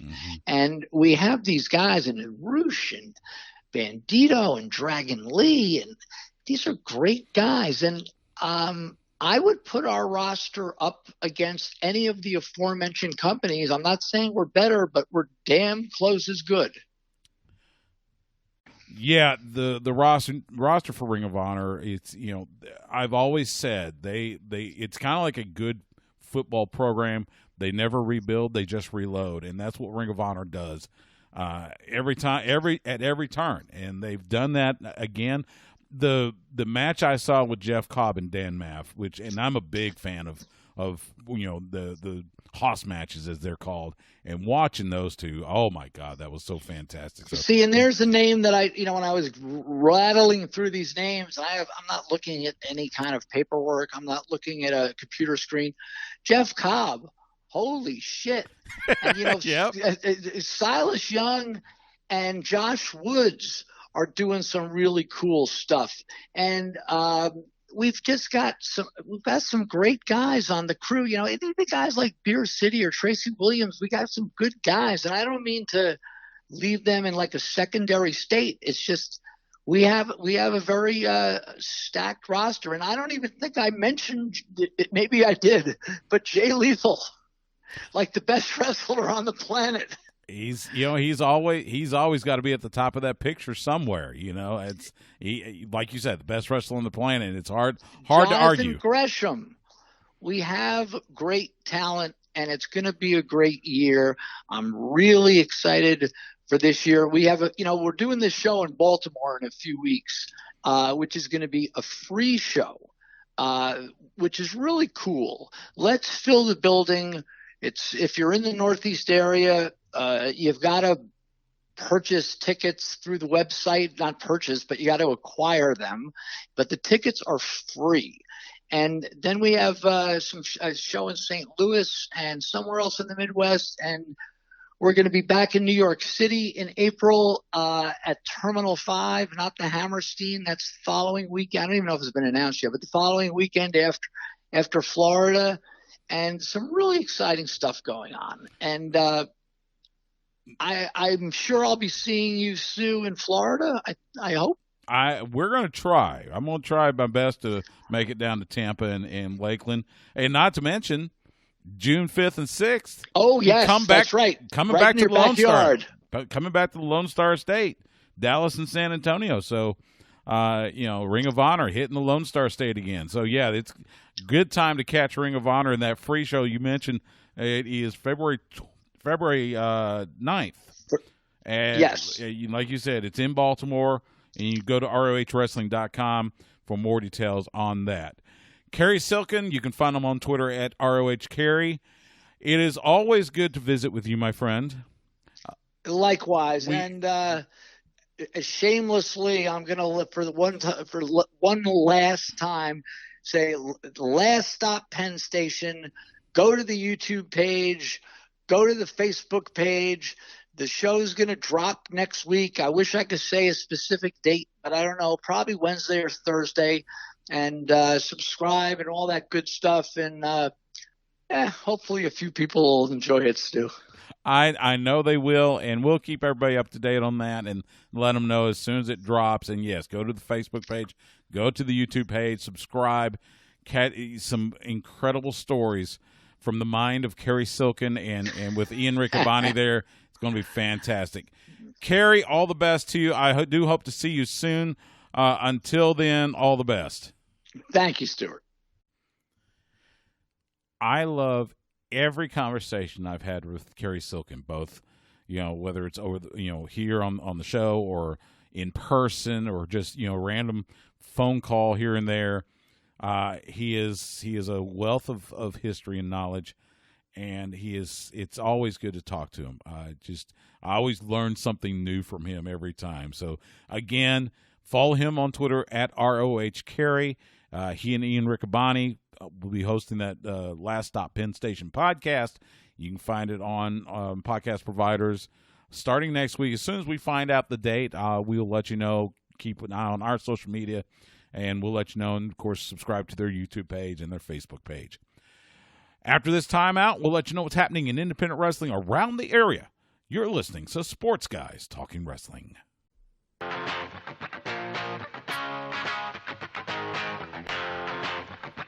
Self-high five. Yo, monkeys, it's me, DDP, the king of bada bing.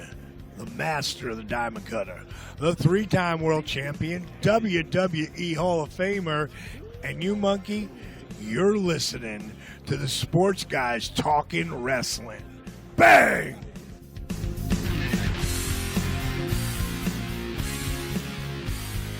Sports Guys Talking Wrestling. Podcast only this week. It was good to see DDP in the ring. I was going to ask you, that got you all excited? Oh, man. Especially when he hit the diamond cutter on your boy. That made my day. Well, it's not like he won the match. No, but, you know, records counted in AEW. Your boy cheated. Your boy cheated. But at least he got diamond cutted. Last time I checked, a 62-year-old Diamond Dallas Page who looks like he could. And you saying that you can't get into the ring? Well, I'm not in DDP's shape either. You can be with DDP Yoga, apparently. I could be. It might take a couple years, but, you know. I was going to say, look, if you notice, throughout the annals of pro wrestling history, there's never once been an asterisk place next to a Ric Flair win that was due to a roll of quarters in the tides. I know. Or the Four Horsemen. They don't make note of how they won, just that they won. Exactly. Stinking MJF. If you weren't cheating, you weren't trying. All right, Bobby Heenan. So we'll just keep it at that. This weekend, I take that as an honor. We said, you know, we talked GCW, we talked Game Changer Wrestling Inspire here in Austin, but boy, there is a lot of independent wrestling happening this weekend in Texas, and we got to let you know about it. So we are going to start tomorrow night, Thursday night. World Class Revolution presents World Class Dallas. This will be Thursday at Plaza Arts Center in Carrollton. Bell time 7 p.m. MVP will be there, Fuego del Sol, and Andrew Anderson, the reinforcer. Nice. That's World Class Revolution Thursday night in Carrollton. Texoma Pro Wrestling presents New Beginnings Friday at the Sherman Hills Lodge in Sherman. Bell time 8 p.m. Adam Asher, Will Allday, Miranda Gordy, Fly Def, and more. That's Texoma Pro Wrestling Friday night in Sherman. Hurricane Pro Wrestling presents Queens of the Ring 2 Saturday at Fort Park in Beaumont. Bell time 7 p.m. Heather Monroe, Priscilla Kelly, Evilise, Roxy, and more. That's Hurricane Pro Wrestling Saturday night in Beaumont. Laredo Wrestling Alliance presents You Can't Feel the Pain Saturday at the Blackout Training Center in Laredo. Bell time 7 p.m. Nate Jolly, Big Daddy Yum Yum, ASF, Chris Cruz among those scheduled to appear. Laredo Wrestling Alliance Saturday night in Laredo.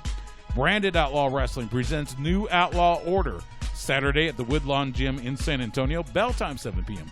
Killer Cross will be there. Congo Kong, The Dirty Blondes, Baby D, T-Ray, and more. That's Branded Outlaw Wrestling Saturday night in San Antonio. And finally, Total Championship Wrestling presents New Year's Retribution Sunday at Skate Waco in Belmead. Bell time 7 p.m.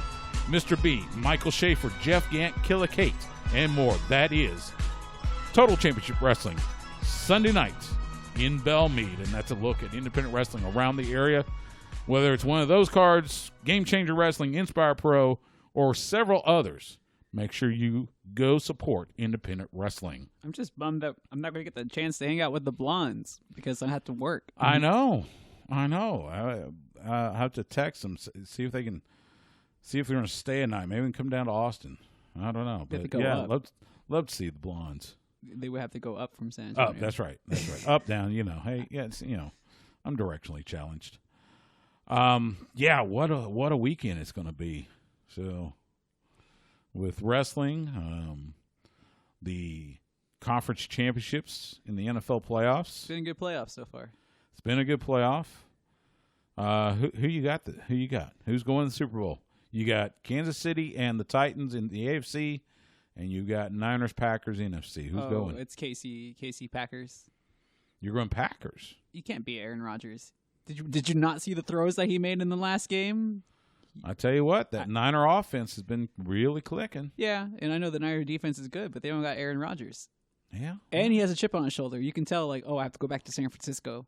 I have to play in front of my hometown crowd and win. Dude, he was on another level. I agree with you on KC. I think the Titans are playing with house money right now because I don't think anybody expected them to make it to the championship game. Yeah. Sorry, Tate twins. They're huge Titans fans. Yeah. No, I mean, they have a really good running game, obviously. And that running game has worn down two opponents already. I just think that their offense is way better, or the KC offense is probably going to be the best offense that they have to go against this year. Yeah. And but Patrick Mahomes is he's on another level right now. But he needs to play. Talk about some of the throws that Aaron Rodgers is making. Mahomes, I mean, some of those throws you can tell he used to play baseball. Yeah, I mean, he's good. He's really good. But I mean, I really felt like they don't give Aaron Rodgers enough credit, and it's probably because he has the Tessa Blanchard problem. He's just a little not likable person. I guess. Who's this? Aaron Rodgers. Yeah. I know there are a lot of people around here that still don't like him because he whined about Cal, not making it into the BCS Bowl. It's not even that. It's like Texas. It's like the issues with his family and all these other things, that he's just like a prickly person, and that's fine. I've heard that as well, but and that's fine. Quarterback, but the thing is not like he still performs at a top-notch level, and is probably, besides Brady, one of the best in the league, if not the best in the league. For as good as Jackson and Mahomes have been this past year, I mean, I still think that he is the best all-around quarterback in the league until age finally takes away those gifts, and he still hasn't lost it just yet. Again, the throws that he was making off of one leg, falling backwards and dropping them in, I mean, he's like the only quarterback that can do that still. Yeah. He can beat you on one leg. Being a Dallas fan, I've seen it happen. Yes. Oh, I know. I have too. And that's when I became a believer. He beat us, Stu, on one leg. Remember, he was limping around, and he beat us on one leg. I know. On one leg. I still cringe. He's healthy this year, so who knows? Conference championships. So after this Sunday, we will know who's going to be in Miami for Super Bowl 54. Well, we already know you're going to be there. Yes, I will be there. So booking interviews already. That'll do it for this week's Sports Guys Talking Wrestling. Again, make sure you join us next week. We are back on the Horn airwaves, back in our regular time of 8 p.m. Central. We will preview the Royal Rumble. We'll have Cowboy Johnny Mantel talk about the Professional Wrestling Hall of Fame induction weekend. And more conspiracy theories. About the Royal Rumble. That's right. More conspiracy theories. You can follow Justin the Smash Simmons on Twitter, Instagram, and Twitch at The Smash Simmons. You can follow me on Twitter and Instagram at Stu Myrick. That's STEWMYRICK. You can follow the show on Twitter at SGTWATX. Stu, if we're going to end it right here, can I just say real quick? Yes. Rest in peace, Rocky Johnson. Happy birthday, Shane McMahon. I am so sorry. Yes. For those of you who didn't know, if you had not heard, the Hall of Famer Rocky Johnson passed away today at the age of 75.